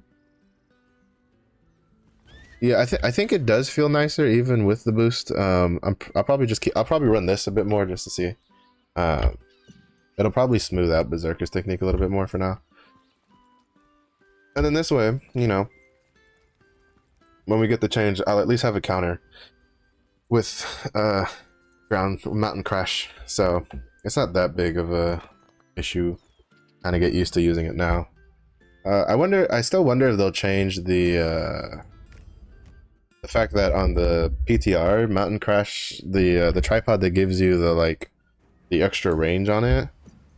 So like this tripod, Earthquake Shock, this doesn't count. This isn't included in the counter effect, which is, again, as someone who plays Scrapper and Roundup sweeps, like, tripod that turns it into a giant fist and gives it a shit ton of range compared to the base version does count as the counter. I find it a little odd that they would do that, but I've also discovered that apparently Deathblade is the same way, where their counter has a tripod that gives it some extra range, and the extra range doesn't get the counter effect. So that's kind of, to me, that feels kind of weird. I would feel like that kind of stuff would be kind of more uniform, right? So like if it does it on for one class, like on one skill, it should do it for all skills like that. But I don't know, maybe they have their own little like, well, this skill comes with all this other stuff, so we don't feel like this and that. I don't know how that reasoning would work for Mountain Crash, saying how like Mountain Crash doesn't deal a lot of damage. It's like really big thing is it just generates some more fury, and then that's about it. And then now it counters, right? So like it doesn't deal a lot of damage. So meanwhile, Roundup Sleeve actually deals a hefty amount of damage, to be honest. Like when you're punching with it, like that's actually deceptively strong, especially at high like specialization.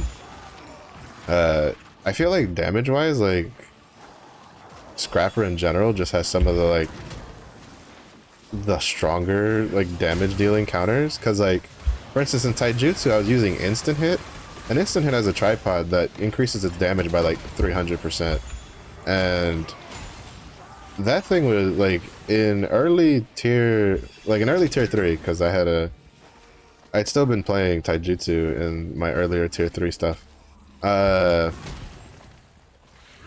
I was like hitting with the instant hit for like 300,000 to 400,000 on crits.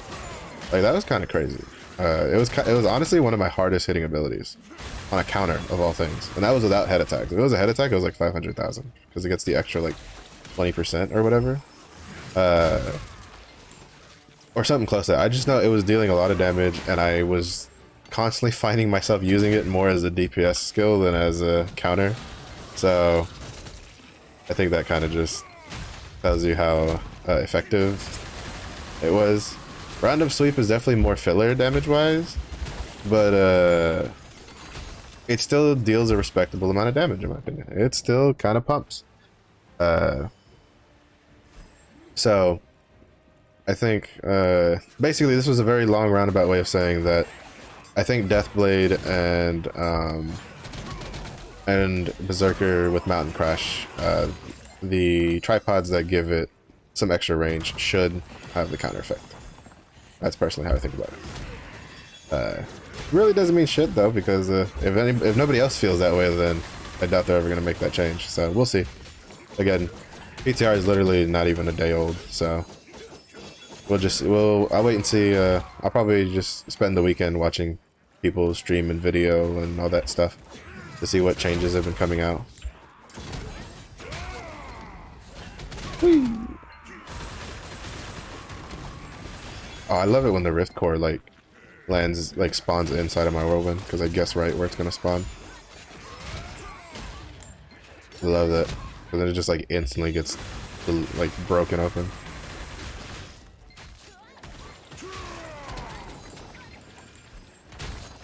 Let's see. Run, run, run. Oh. Slam.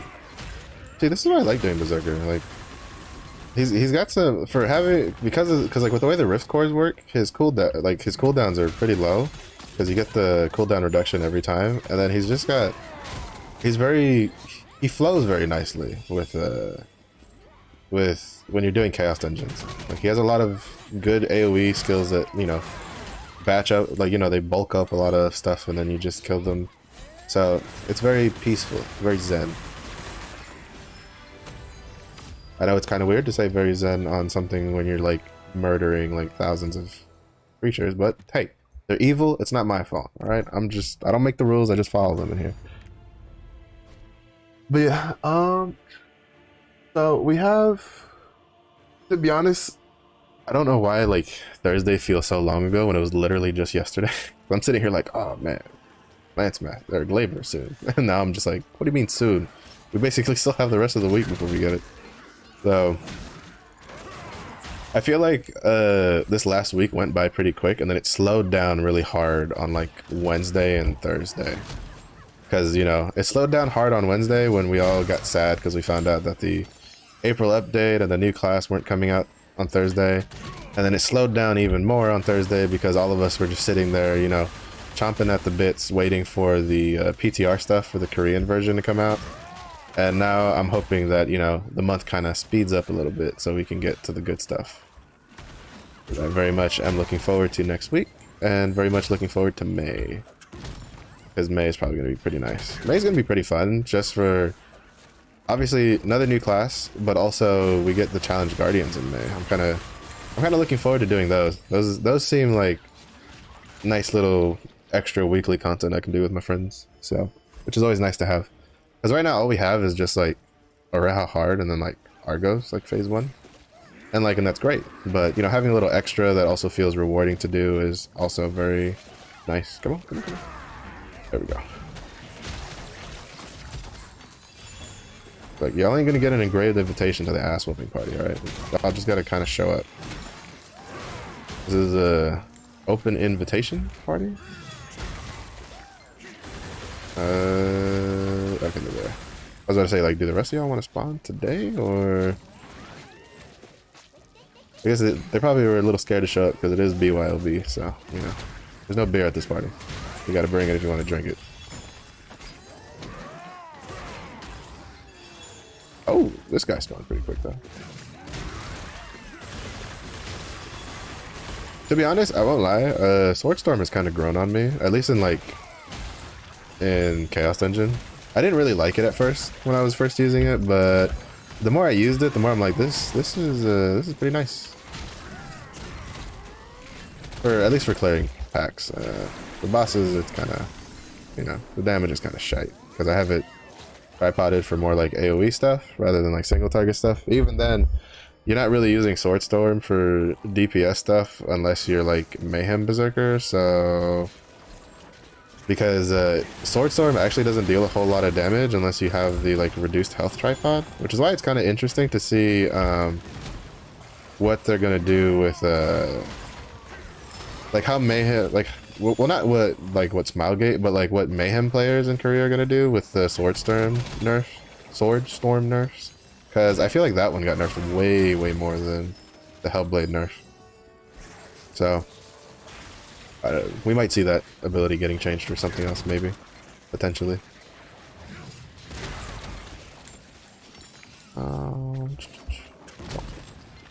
And spin to win. Spin to win.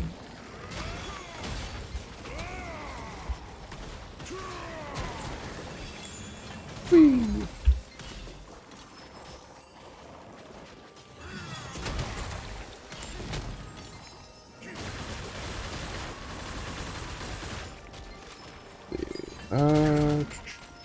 We're gonna do this. We have to do the dailies. What else do we have to do? I need to do the scrapper dailies. I missed the world boss, so I'll have to do that off stream. I gotta remember 50 minutes to go to Lagoon Island, which it's pretty close to here. Well, to Punica, so that shouldn't be too hard to make. What dailies do I do on my... Alright, so I do the Shoeshire daily, and then I do the 2 Phaeton dailies.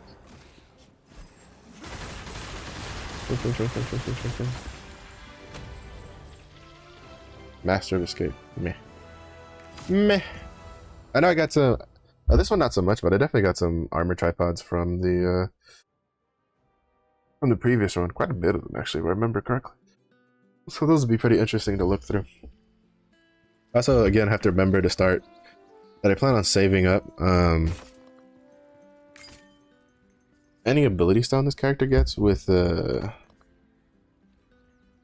Awakening. Wait, where's the rest of it? I could have sworn... Oh, no. My brain derped.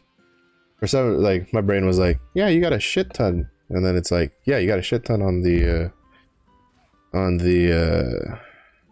deadeye who's, like, new to tier 3. Special... Ooh. Oh, I almost got excited. I was looking at the right, thinking that it was the one I was mousing over now. So that's Domination. Endurance. Swiftness, expertise. I mean, I need every little bit of spec I can get right now. With the blues, you kind of gotta, you know, every little bit counts because there's so little what you get compared to like when you get purple. Swiftness, swiftness, swiftness. Rip. So, unfortunately, nothing too crazy. Oh, I probably could have. Oh, I should have saved some of those crit ones. Because I had been debating on swapping to Mayhem over Berserker's technique for now, at least. Though, with those kind of buffs coming, I think I might just stick to Berserker's technique, to be honest. It's like, I already have the blue books for it, and it's like, kind of whatever. And I'm too lazy to change. I still personally like the aesthetics of Berserker's technique more than the other ones. Okay, so this is a new ability. What's on this? Oh, this one. I need to hold on to that because I don't know if I'm gonna use Chainsword. If I'm gonna go back to Chainsword or not. So I need to. I'm just gonna put that one in the bank for now. And hold. Oh, son of a. I really wish. I don't know. I don't know if it's in the settings, but I really wish there was a setting that would ask me if I actually wanted to sort my inventory before it actually sorted my inventory. Because I'm honestly a little bit on the lazy side, and I don't like having to do the alt left click. But there's a method to my madness that only I understand, and that's fine. I like my madness. Leave it alone, game. Add it to favorites. This one, and this one. We're gonna wrap up the dailies real quick on this guy. Then we can go to the main attraction, which is the scrapper here in a second, so she can get some work done. Hopefully I can get some, I'm hoping I can get, well, first of all, I'm hoping most of what I put up sold instead of expired, but most of it probably expired because some of it was pretty dog shit. But I'm hoping to get some good tripod armor levels today, because it's been a bit since I've gotten, I think, well, yesterday I had gotten, I think I had 2, like, +3s I tried, and both of them failed, so one of them made me pretty sad, because it was, like, Shock Explosion, which, if you play Shock Training Scrapper, like I do, that's, like, your biggest damage-dealing tripod that you take next to, Ready Attack on your Charging Blow tripod. So for that one I popped a powder to try to get it to 30% to try to get it to succeed, but no dice at all. So now I'm back to just waiting. For the other +3 tripods, I don't think I'll use sage powders. I kind of want to, you definitely want to save as many sage powders as you can for when we finally get like +4 tripods, because when I hear those have a really abysmal rate, I think it's like, is it like 5% or something like that? I don't remember how much it is. I just know that they're like, yeah, it's really, really low, and you definitely want to save as much powder of sage for those. So, but again, sometimes there's certain ones, like for instance, Charging Blow, the one for the Ready Attack or whatever, that gives you the attack power buff. That one's worth using a sage powder on. Shock Explosion on Death Rattle is another one worth using it on, because they just increase the damage of those that you gain from those so much. You load today? There you are. The only thing that sucks about I know there's a little like command thing on the Reddit going around to like make the game load in all at once and not like stream in stuff little by little. But unfortunately, my GPU is a little old, and if you don't have a newer or a really like beefy old GPU, for me the game just straight freezes for like a minute or two if I do that, because it's waiting to have all the assets before it gives it to me. Because when you turn off that like element stream thing, what you're telling the game is that you don't want you're telling the game that you want it to only be usable when all the stuff is on the screen, basically, is what you're doing. So while the fix is good, you have to be mindful if you're running a kind of like lower end like GPU, that it could actually have adverse effects and give you just straight screen freezes sometimes, because again the game's waiting for everything to load all before it does it. Because the thing that streaming option does is that it you know, it has certain things that it has to load in, so like the floor and all that, but then the extra textures, it like just streams it in little by little over time, so that way your computer can, well, the GPU can really like put all the details in. So it's not necessarily a bad thing, it's just that for some reason it's that feature is a lot more pronounced in our versions rather than the Korean version, from what I've seen for people that play on Korea. And I don't know if that's just like an engine thing, like that, you know, maybe it's a hiccup that they couldn't figure out how to smooth out with all the different like changes they've done from one region to the next. Again, I'm not a coding expert, so honestly I have no idea what goes into that at all. So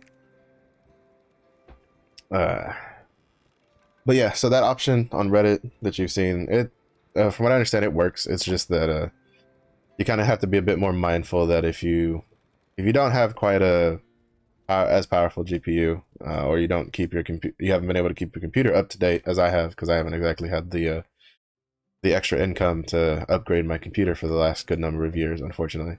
That's, you can't really turn that option off. If you turn that option off, you're kind of just, it's gonna be worse than if you just left it on. So that is something to keep in mind. Let's enjoy the festival. Alright, I should be able to fit in my Night Fox Yo-Hos. Yeah, no, nobody bought the rest of these, which I kind of was expecting. I think like half of what I put up sold yesterday. Oh shit, something did sell. I had an ability stone that sold for like 900 gold yesterday. But like I had a pretty good turnout. Yeah, I posted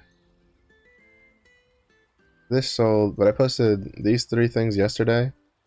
2 of them sold. This was almost ran out before it sold on the 14th. But these 2 sold yesterday. Well, actually, I put all of these up on the 14th, and then they all sold yesterday. So this, I was surprised. I wasn't expecting this to sell for 900, and it sold for 900, and I was like, holy shit, that's awesome. I definitely recouped a nice chunk of gold with that. But little things like that is how you can kind of like definitely make gold as a free-to-play player. Alright, I need to dumpster that because that one's pretty shit. Yeah. Spec swiftness, yeah. I definitely need to be more picky, even more picky than I already was with the accessories that I try to sell. So, alright, we're gonna go do Night Fox Yo-Ho, do 2 of those runs, and then we do the Chaos Dungeons, and I think I should have enough time to do my rapport rotation before the Adventure Island starts. We'll see how it pans out. These last couple, well, because before, like last week, Night Fox was pretty smooth. These last couple days, it's been a little rough because I've had the unfortunateness of not having a support when doing Night Fox, and that really takes the edge off of things when you're doing Night Fox. So hopefully we have a little better luck this time around.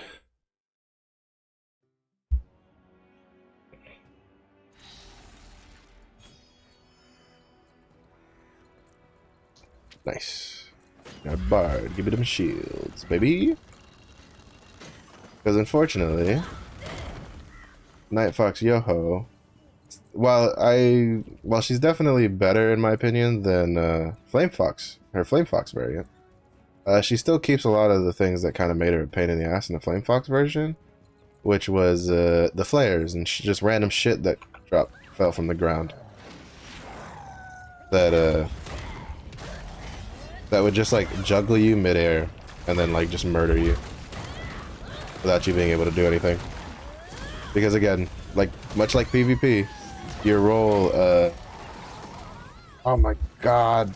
The fact that you get like that's one thing that annoys me more is that uh the fact that you get like her model drops down in the middle of her the AoE and it like and your character kind of gets stuck on it gets a little annoying.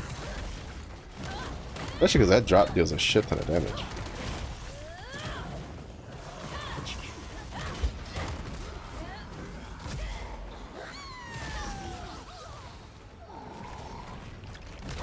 It deals a lot of damage. I mean, it's pretty manageable when you have ooh, damn it. Thought I could get out of that, but I was paralyzed.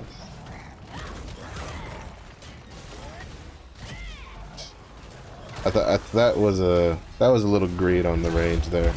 I thought I definitely thought that wasn't gonna reach.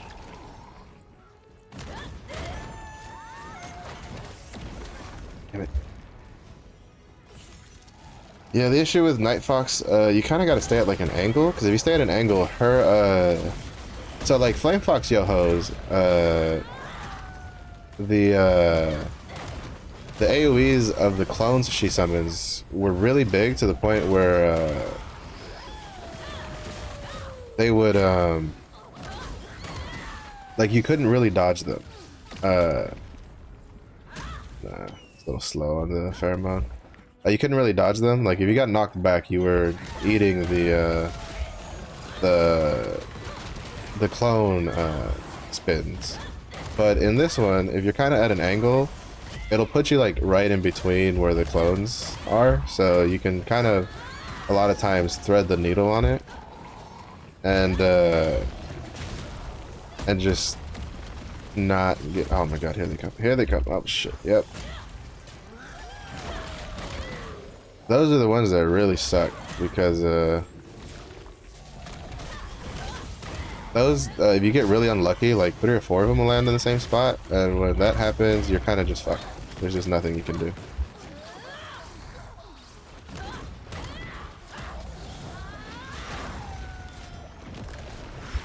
Oh shit. I was trying to keep my stacks up.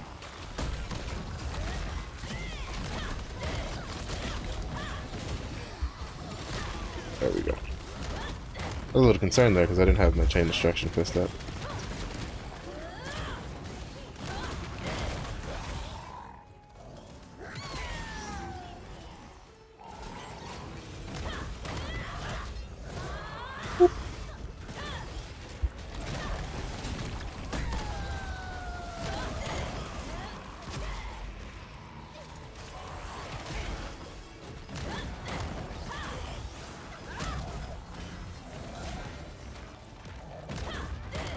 The jukes.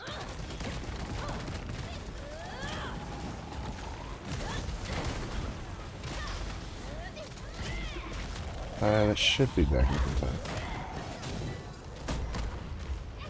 Oh shit.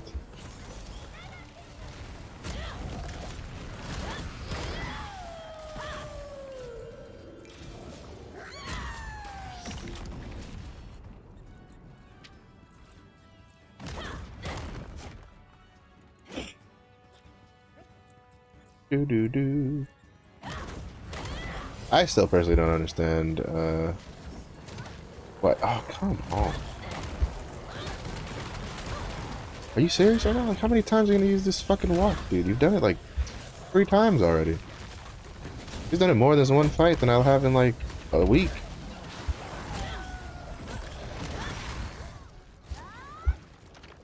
Like, she usually does the catwalk like once in a fight, but this time she's done it so much. That is something I get a little annoyed, is like how RNG some of the shit you get from the fights are. Let me stagger. That's be pretty close. Oh shit.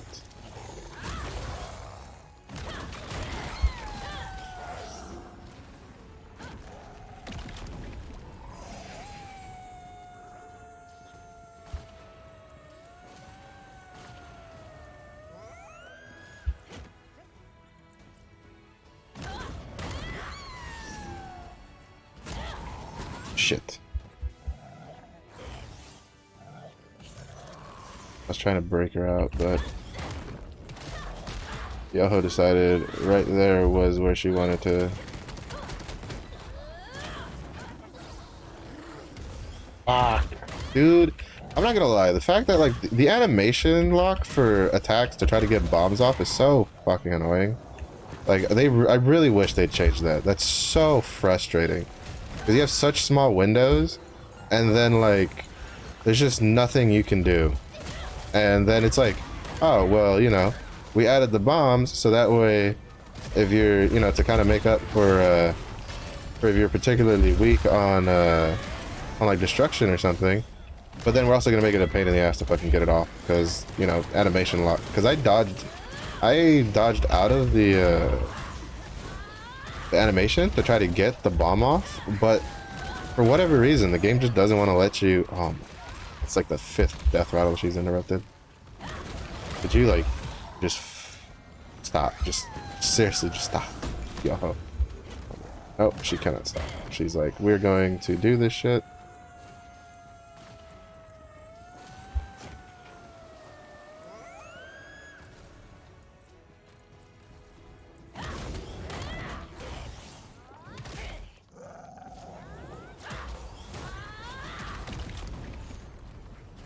Bro, what is that? Like the 5th time she's done the catwalk? Like, what the fuck is going on this time? Like, what is it with the RNG on the algorithm this time, dude?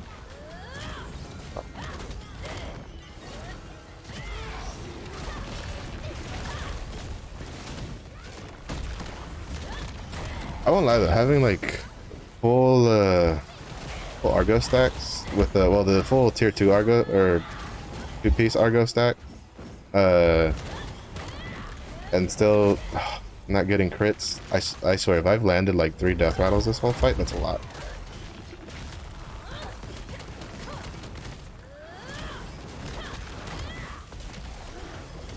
Ah, dude. I was spamming that so early too, and it still didn't fucking go off in time. The delay on being able to throw bombs when you're doing abilities is definitely something I wish they would like visit. Because I feel like it's too long.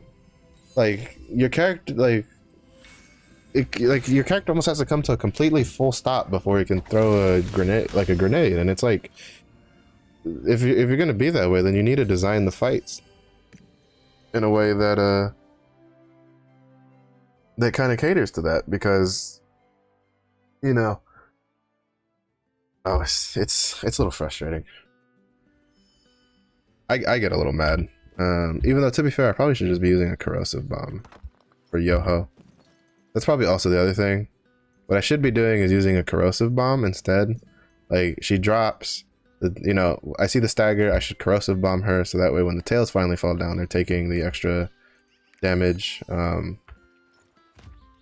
Yeah, but sometimes it just be like that with Yoho. Because usually I have a pretty good feel for her, but today I don't know what it was with that one. Maybe hopefully this one goes better, but that one I was kind of scrubbing it up there quite a bit. Quite a bit indeed. Right, you're gonna go that way. I'll go this way.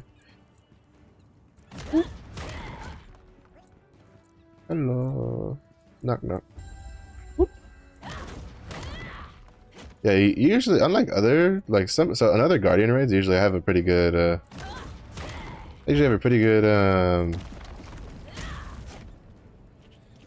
rate at finding them without the flare. But Yoho, like, oh, she is one that I cannot. I have a pretty. Oh, you bitch! She like never does that. Oh my god! See, this is what I'm talking about. Yoho, the RNG with the moves you get. It's just, I've never seen her do the drop to then teleport and then, like, you know. From what I'm used to, I was like, that should have been a very safe time to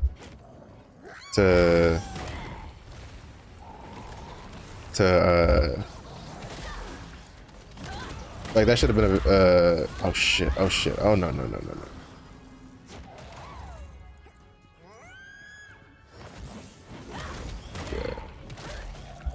I know that's a stagger check, I'm pretty sure, but that stagger check is so tight that, like, I've had whole groups of us attempt to do that with like some pretty high stagger ability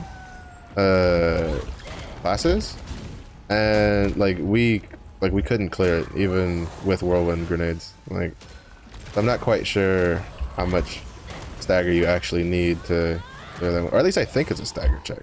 I'm actually not 100% sure.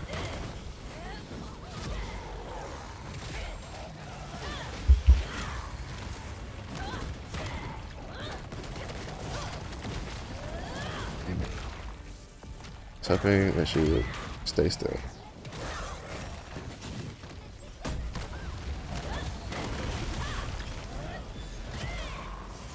At least I'm landing my death rattles this time.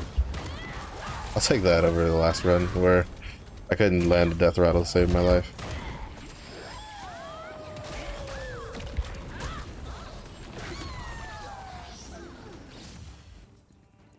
Couldn't land a death rattle to save my life.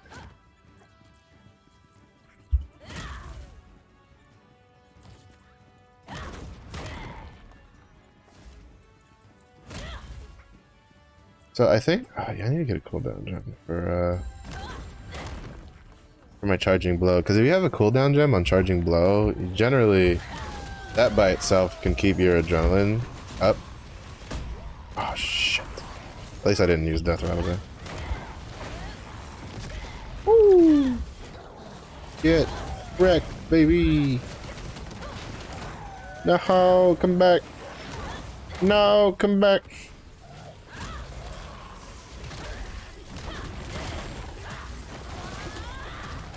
Oh shit, that was on. Shit, I'm gonna get fucking murdered in this corner.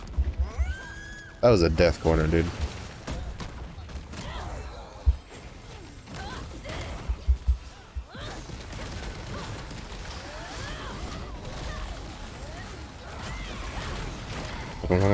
There we go, there we go, there we go.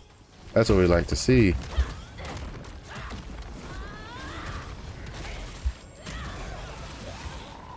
Yeah, you saw that 500 crit? Like, that was roundup sweep. Like, I'm telling you, roundup sweep, it's a counter, but it is deceptively strong. Especially if you get like a front hit like that.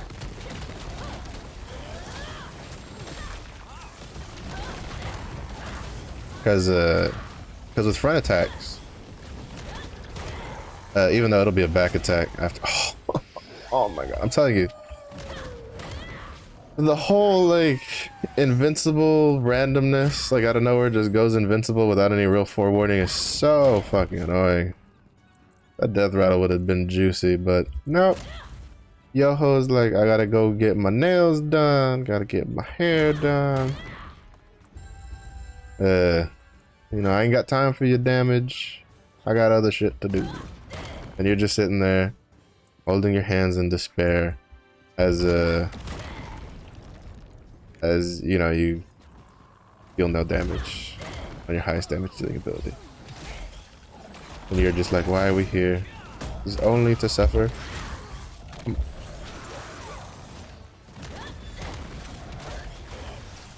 Really? That was really good timing. I was on some PvP timing there. And Yoho. I was like spamming my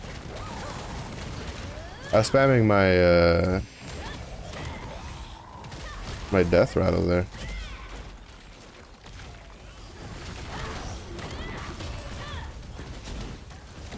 There's a lot of destruction there. Almost to the point where I don't think I needed to throw the corrosive at all. That, or maybe I threw the corrosive like just as someone's like big ability was hitting.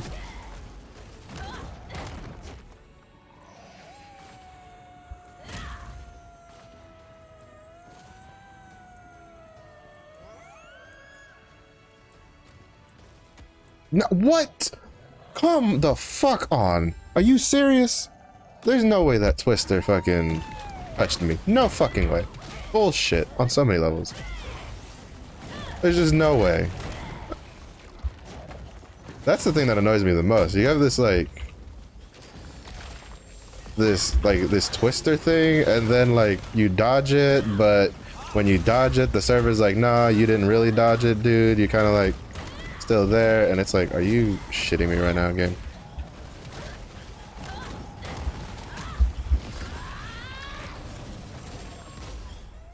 .9, not bad.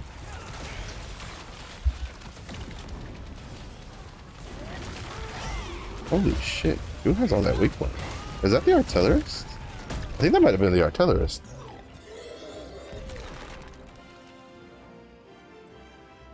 Because I was just sitting there just trying to, like, I was smashing on that death rattle to try to get it off, and, like, he had already broken the tail before he got off.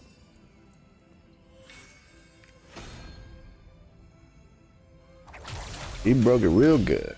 Alright, now did we get anything good out of this? Oh, cool. Upright fighter. Nice. That feels satisfying. It's so nice to finally be, like, not losing on damage just because you don't have, like, legendary gear.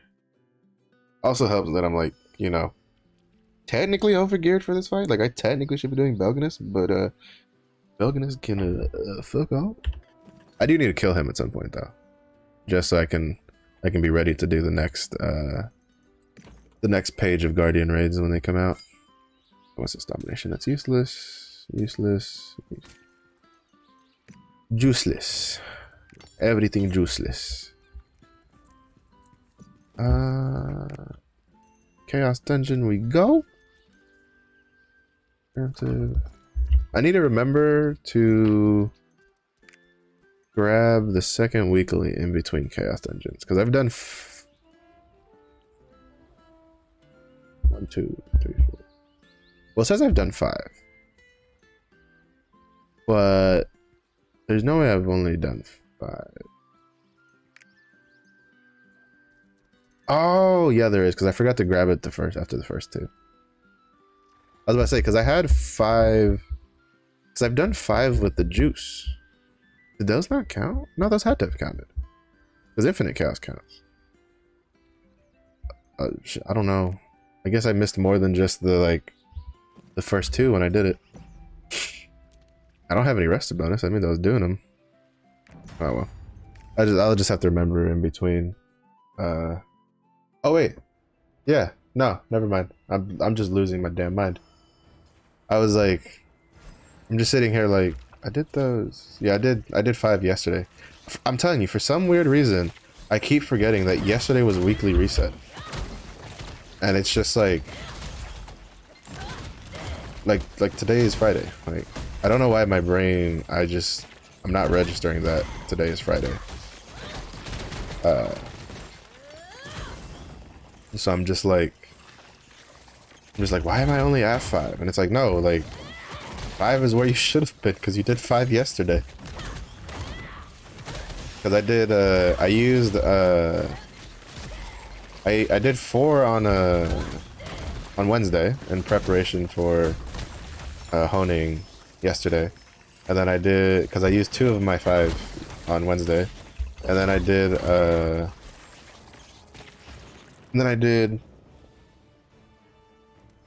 5 yesterday. I did the 2 daily ones plus the 3 last potions that I had left. And so yeah, so that's why I'm at 5 out of 6. Man, I'm telling you, my brain, today, it's like, I don't know why to me today feels more like a Monday than it feels like a Friday. Yeah. That's so satisfying. This is why I will always say to use like Death Rattle and Chaos Dungeon, because like, just one-shotting like 2 elites with it is so satisfying.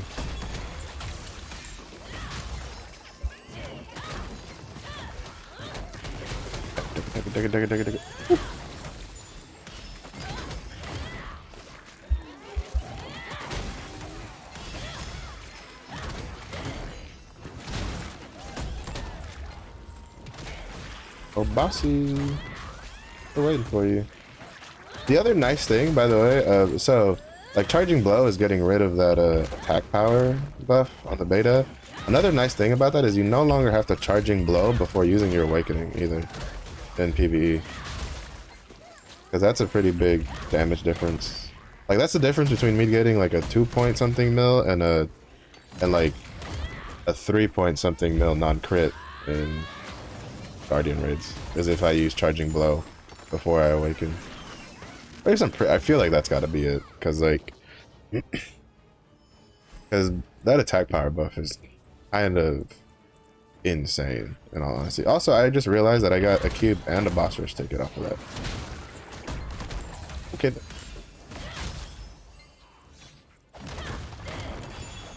That's pretty nice. I do need to do boss rush tickets this week. Ooh.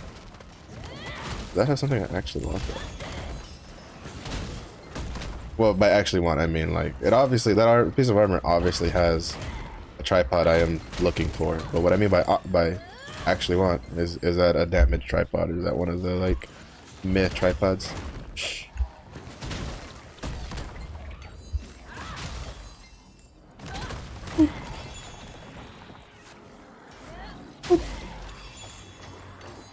What's that say?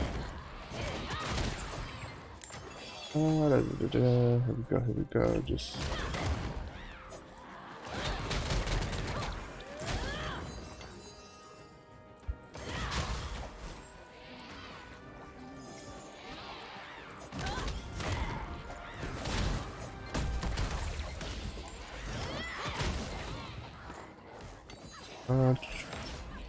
yeah, I still gotta keep... I should have plenty of time to be at least to do my my dailies, and maybe some of the rapport grind I do, rapport rotation as I like to call it. Bunga bunga baby. Oh shit, that was fast. I always forget that like when you kill the Rift Core Elite, it's like it gives you a shit ton of attack speed. So I always get caught off guard with how fast things go sometimes.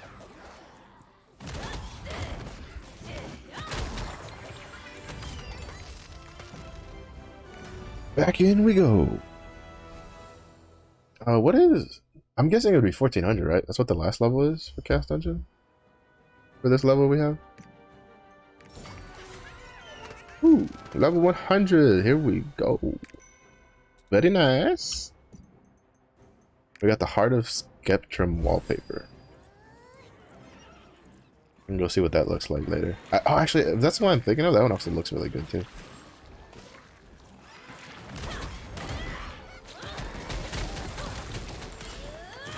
Because I think that's the one where you're like in like a sci-fi, almost like Mass Effect looking like lounge, and then you have like the high skyscrapers of Stern behind you. Because apparently that's something that like it's really hard to reproduce like in game with the way their design choice, but Stern apparently is just full of just skyscrapers. Like it's like a massive city. Like it's like a metroplex, basically.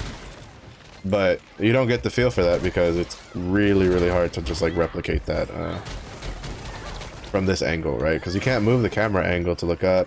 You can't zoom it so far out that, you know, you play... I guess maybe one of the vistas maybe shows it, but let's be honest, who actually pays attention to the vistas?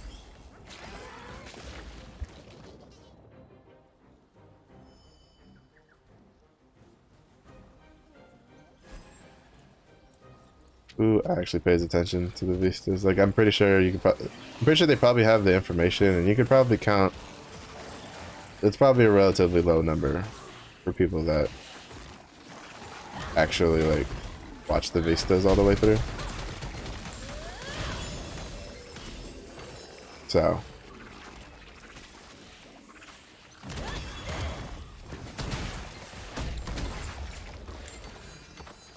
Spawn elites. Spawn. Oh, me. Yeah, see, like, playing this now, I don't know what you would actually... Like, I don't know if the charging blow change would change anything for shock training. Because, like, if you don't take the focus on charging blow, like, say we end up taking, absolutely another truck blow. Actually pretty good. That's a good day. Say we end up taking like the excellent mobility tripod instead on charging blow, we would still need 2 focus tripoded abilities, right? I don't know that'll hit. It's really hard to aim without the markers on the ground.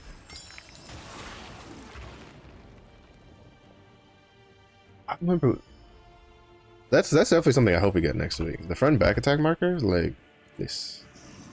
Cause I was looking at the roadmap again, cause I was looking for to see when we get when they had planned to give us the daily, weekly like checklist that you can see in game, and that apparently is slated for May. But if I'm mistaken, the head and back attack markers I think were slated for April, but I could be wrong about that. I'd have to relook at the roadmap. Quote unquote roadmap.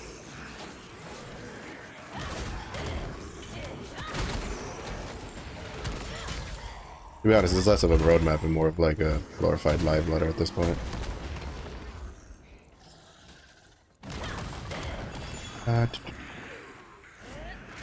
Oh, really? I thought he would have been ready. Huh. I guess I did mistime it. I was thinking about something else. Usually I don't miss those guys. And you would think it might also have been the angle. I was a little too skewed to the left for that. As the death rattle actually hits at a slight cone, like at a slight conal formation. So even with wide hit, it if they're too close to you, you'll miss if you're a little too far off.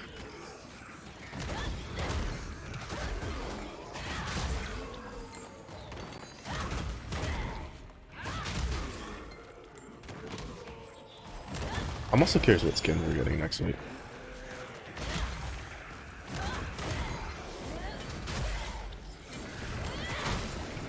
I didn't think it was actually ready to be hit there. I was just doing that to keep my adrenaline shit rolling.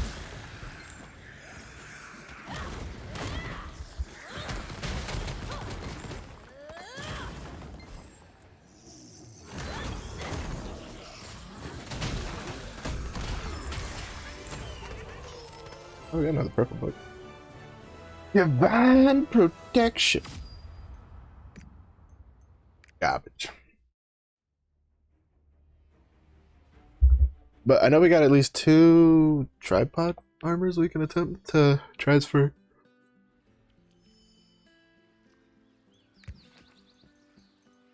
It'd be interesting to see if maybe there were multiples on one of those.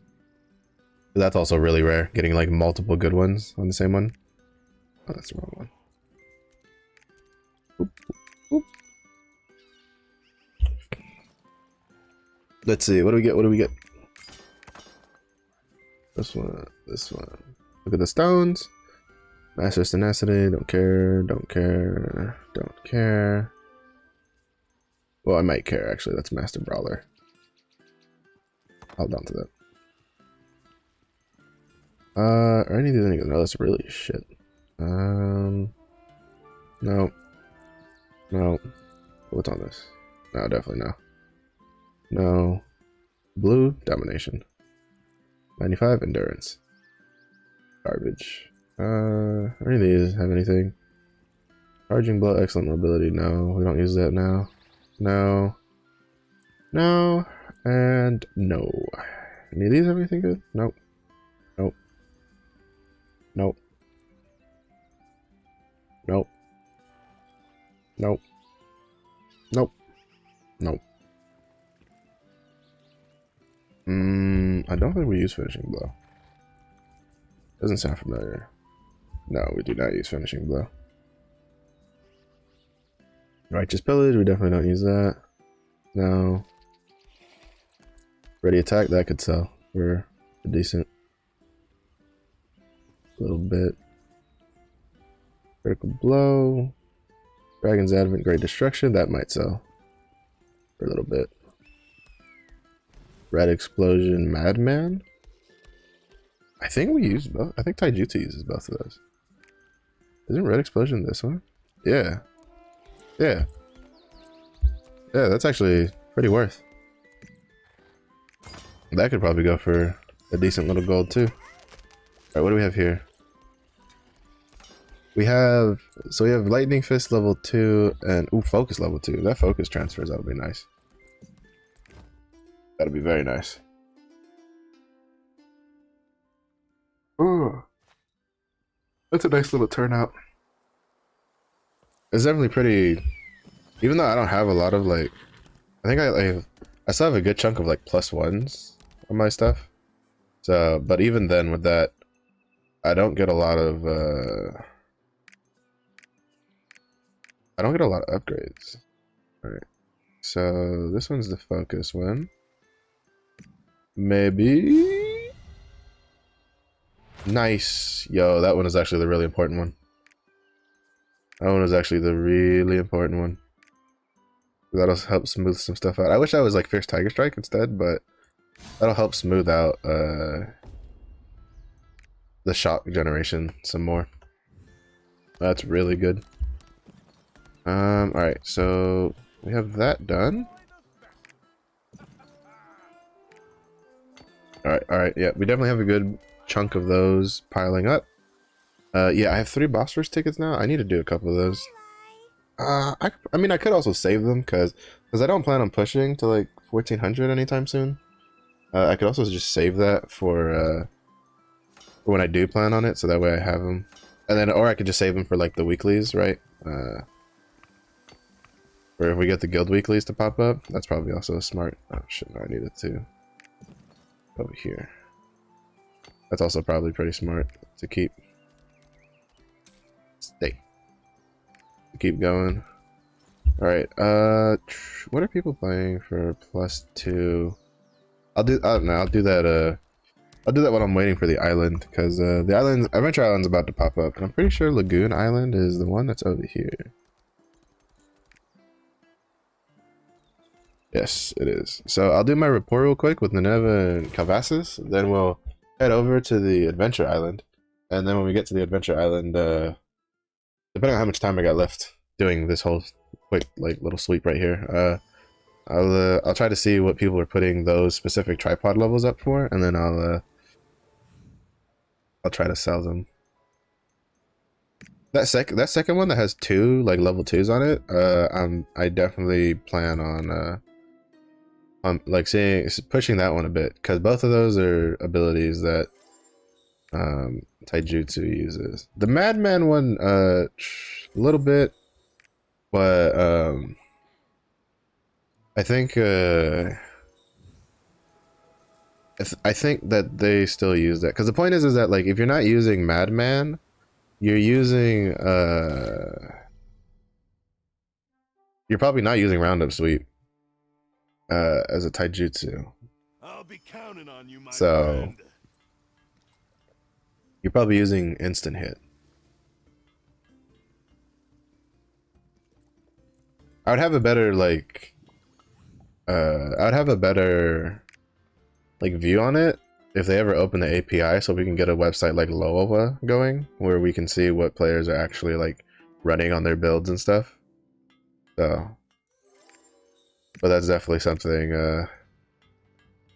Apparently, from what I understand, while it's not open now, Amazon is open to opening it in the future, according to what Rox has responded to on the forums. So, whether or not that's like actual, they're willing to, or whether that's just PR talk to chill people out, we'll see. But I think in the long term, it's probably better. It'll probably be better for the community as a whole to open it up. But because you can get a lot more features running with it. But we'll see. We'll see how they handle it. All right, we're gonna go on our way there. And while that's going, we're gonna look at some of these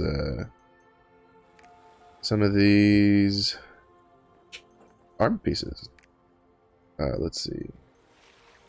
Battering fist. No, we won't. We'll save that one for last. Let's see. Dragon's Advent. That's what we want. Dragon's Advent. Great Destruction. How much are people selling that for? Around what I was planning, like 50, 45 gold. Someone's trying to sell it for pretty high. Oh, well, this is different because this has. No, see, this isn't smart, right? So like, he's looking at it like, oh, well, I have two level 2s on it, and they're both level 2s that like that Scrapper uses, which is true, but you don't use Dragon's Advent and Shock at all. Like you could early on, but as soon as you get in, as soon as you start getting a couple levels of the focus, like like you just don't. Like there's no reason to. But the only real reason to use Dragon's Advent as a shock training is to kind of like you have another ability for stamina that generates shock that's not completely useless. So this is still not. This isn't worth 100 gold, unfortunately for him. Great Destruction. He's got 99. He was trying to go for 100 gold. See, now this is a different story. This one, I don't think it's worth 250. It might sell, but but it's still, this one's definitely worth over 100 gold because counter effect is that attack that I was telling you, is that tripod for the taijutsu counter for instant hit that makes it deal a shit ton of damage. It starts at like 300% and then it goes higher. But I'm gonna put mine up probably for about the same price as his is for. Oh, actually no, I'm putting more than his because he has it. Okay, yeah, never mind. Mine definitely goes for more. I think I'll put it up for like 85 gold. Because I don't think it's worth 100 personally. For level 2, no, not even close. So I'll put it up for, so yeah, this is at 50. I'll put mine at, I'll match his bid. And then I'll put mine at like 85. We'll see if that sells. Next.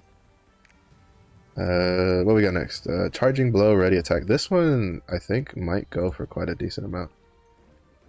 Depends on how much people are charging for it. How much is it? What should I have? Level 2? Level 2. Yeah, he's selling his for 250, but he also has counter effect on his. I can't match that. But I can put it up for... I'd feel pretty comfortable putting that up for like 120. I'll put 90. No, I'll put like 120. Because that's a really big one. Both Shock and Taijutsu Scrappers use that. Alright, so we have Battering Fist with Red Explosion 2. How much is that going for? 25 gold. That's a bit cheap for that. Because I also have Madman on mine. Madman. This is, I think this is a change that we're getting where, like, I don't feel like it's kind of weird where it like resets itself, like the number values. But let's see.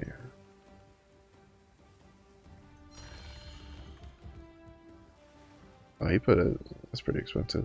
Let me double check something. I'm still pretty sure that a lot of taijutsu. Yeah, all right. Even Choi changed it. Like you'll end up using Madman.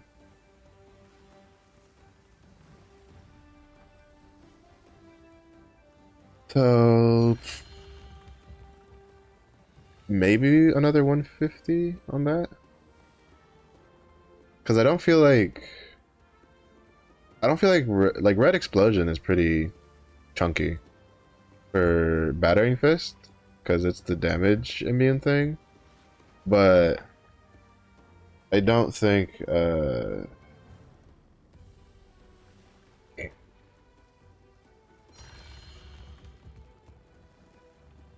no, that's actually really big. That's like where a lot of Battering Fist's damage comes from. So I think that this might go for 200.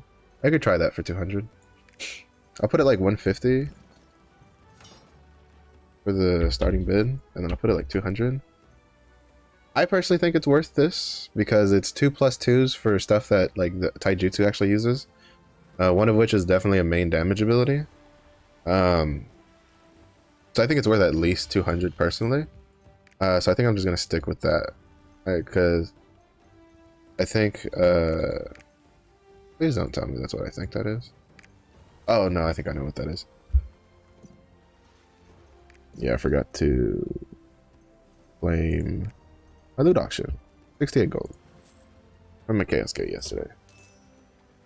But yeah, so that's kind of how I do that. I kind of search, and it's not exactly, uh, especially for tripod levels, you're kind of better off individually searching for the tripod levels and kind of trying to get a feel for it. I will say that a lot of people kind of underprice the shit out of tripod levels.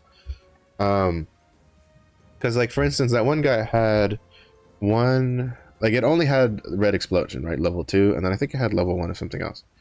But this is such a big damage bonus compared to I want to say this.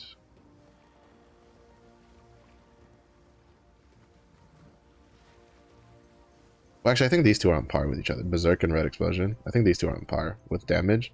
It's just that this one deals damage to everything more, while this one only deals damage to push immune targets. But let's be honest, you're building your tripod levels for raiding, and you're just gonna use this on, and everything's push immune targets. So this is Red Explosion level 2 and level 3. Like level 3 is definitely worth like probably 300 to 400 gold, I would say, because that's really the highest we'll be at for a good chunk. And level 2 is definitely worth like probably, all right, maybe not 300, maybe like 200 gold for level 3, and then maybe like 75 gold for level 2 because of how common those will be and how high of a chance you have to get it yourself. Um, so people really do underprice themselves a bit too much. Uh, Part of that I feel is also specifically, it's one thing I don't like about the auction house is that there's no, you can see your sell history and like your bid details and all that kind of stuff, but you can't see all the stuff people have sold, right? So you can't like kind of search things for prices, but that kind of just is what it is. Not much to be done there. Let's see, Silver Providence. Yeah, no. Lagoon Island is definitely the one to go.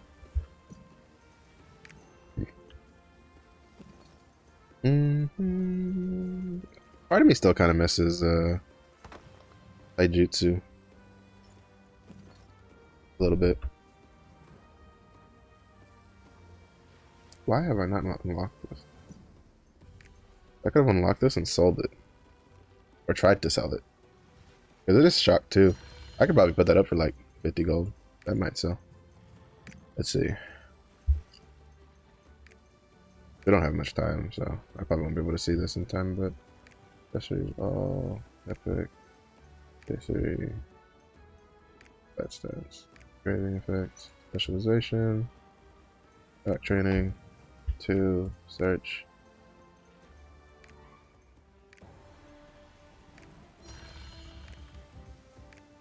That's actually getting put up for a lot. Yeah, I might try selling that because mine's pretty high quality. Yeah, like well, I definitely can't compete with necklaces, and these have, like, Shock Grudge is definitely going to be, I can't compete with that, but I could probably put it up for, like, decent chunk. Octacar. Yeah, mine's definitely worth more than this, because it has really high quality. Yeah, see, like, that's 90 quality. Like, that's just been sitting in my bank just collecting dust, and I could have sold that for a good chunk of gold.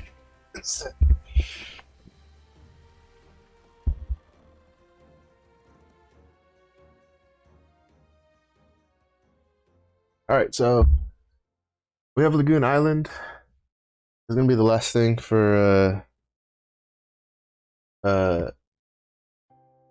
for this stream and for the week, for this physical week. Because I do not stream on Saturday or Sundays.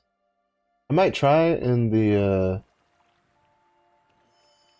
future. I might do like a random variety stream on the weekend or something. I don't know if I want to play like Lost Ark every single time,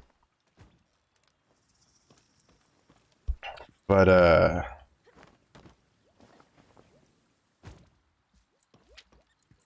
we'll see. I also kind of need days to myself so I can like actually like sit down and watch videos and stuff while giving my time still enough time to do my own daily stuff. So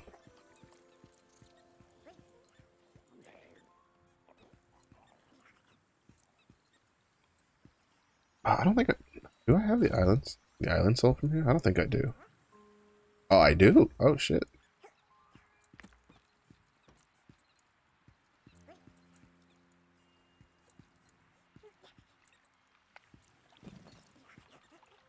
I didn't think I had the one from here yet. Granted, I think Lagoon Island is probably the one I've done the most out of all the adventure islands. I did do it a lot. See, because this is kind of like the like it's also kind of hard for me to tell what like the pants are gonna be colored because the pants look like they match the chest piece right now, but the pants are chosen and the chest piece is preordained. I don't know. Maybe it'll be like a gold leg instead of a instead of a like a white leg with gold trim, stuff like that.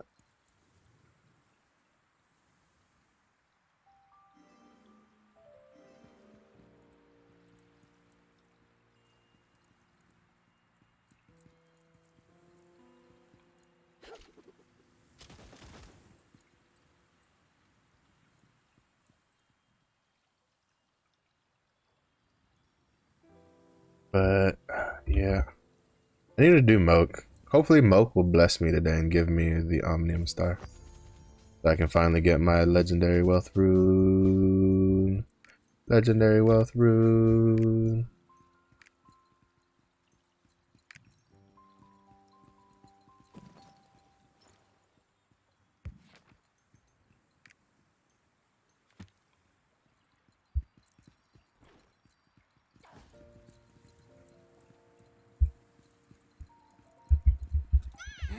Oh shit.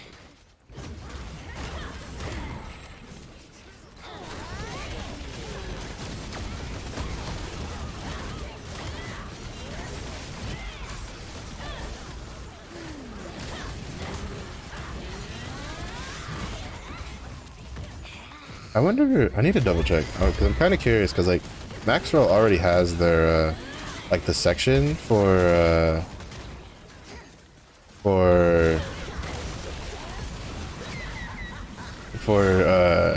Glaiver up, but I'm curious when they'll like put the build up for it. I imagine it.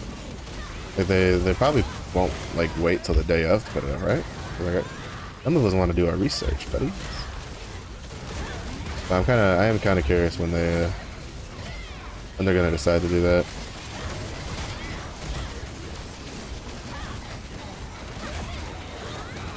I'm also curious if they have a destroyer guide ready to go or not, because I have a feeling that, well, I'm hoping. All right, let's not say feeling. I'm hoping that destroyer doesn't take too deep into May to get released. Well, that would put a pretty big resource drain for me personally.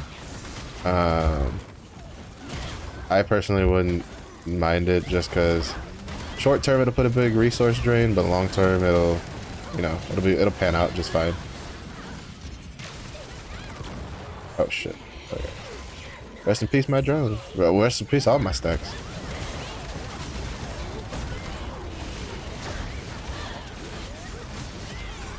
Woo! 1 million damage. Good shit.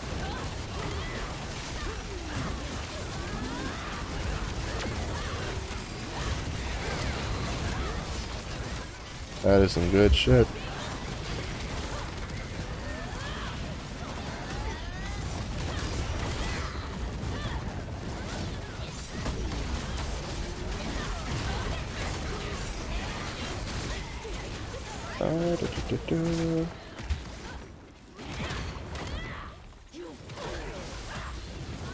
No!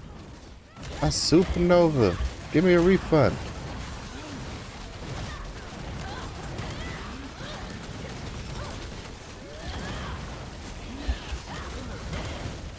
I was hoping that my tenacity would hold out until it went off.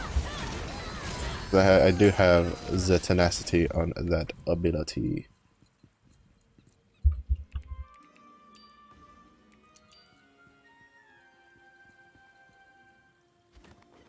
But well, that is where we will wrap it up for today's stream.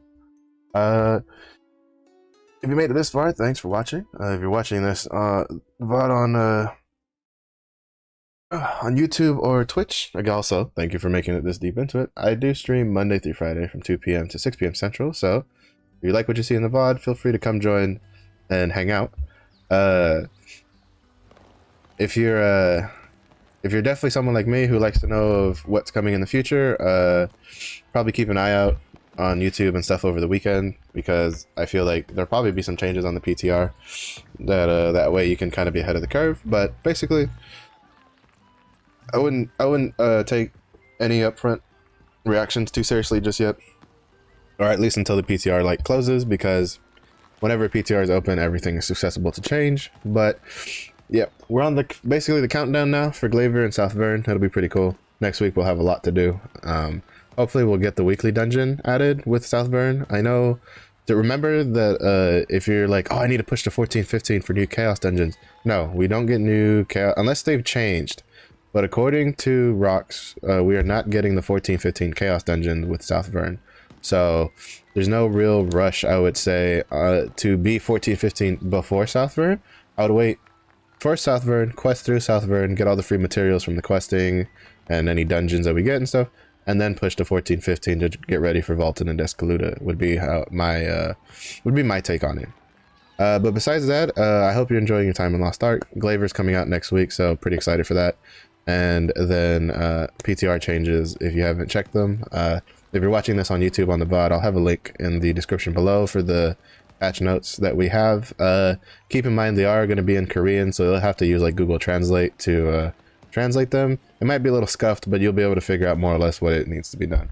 But besides that, I hope you guys are enjoying your Lost Ark, and I will catch you guys next time.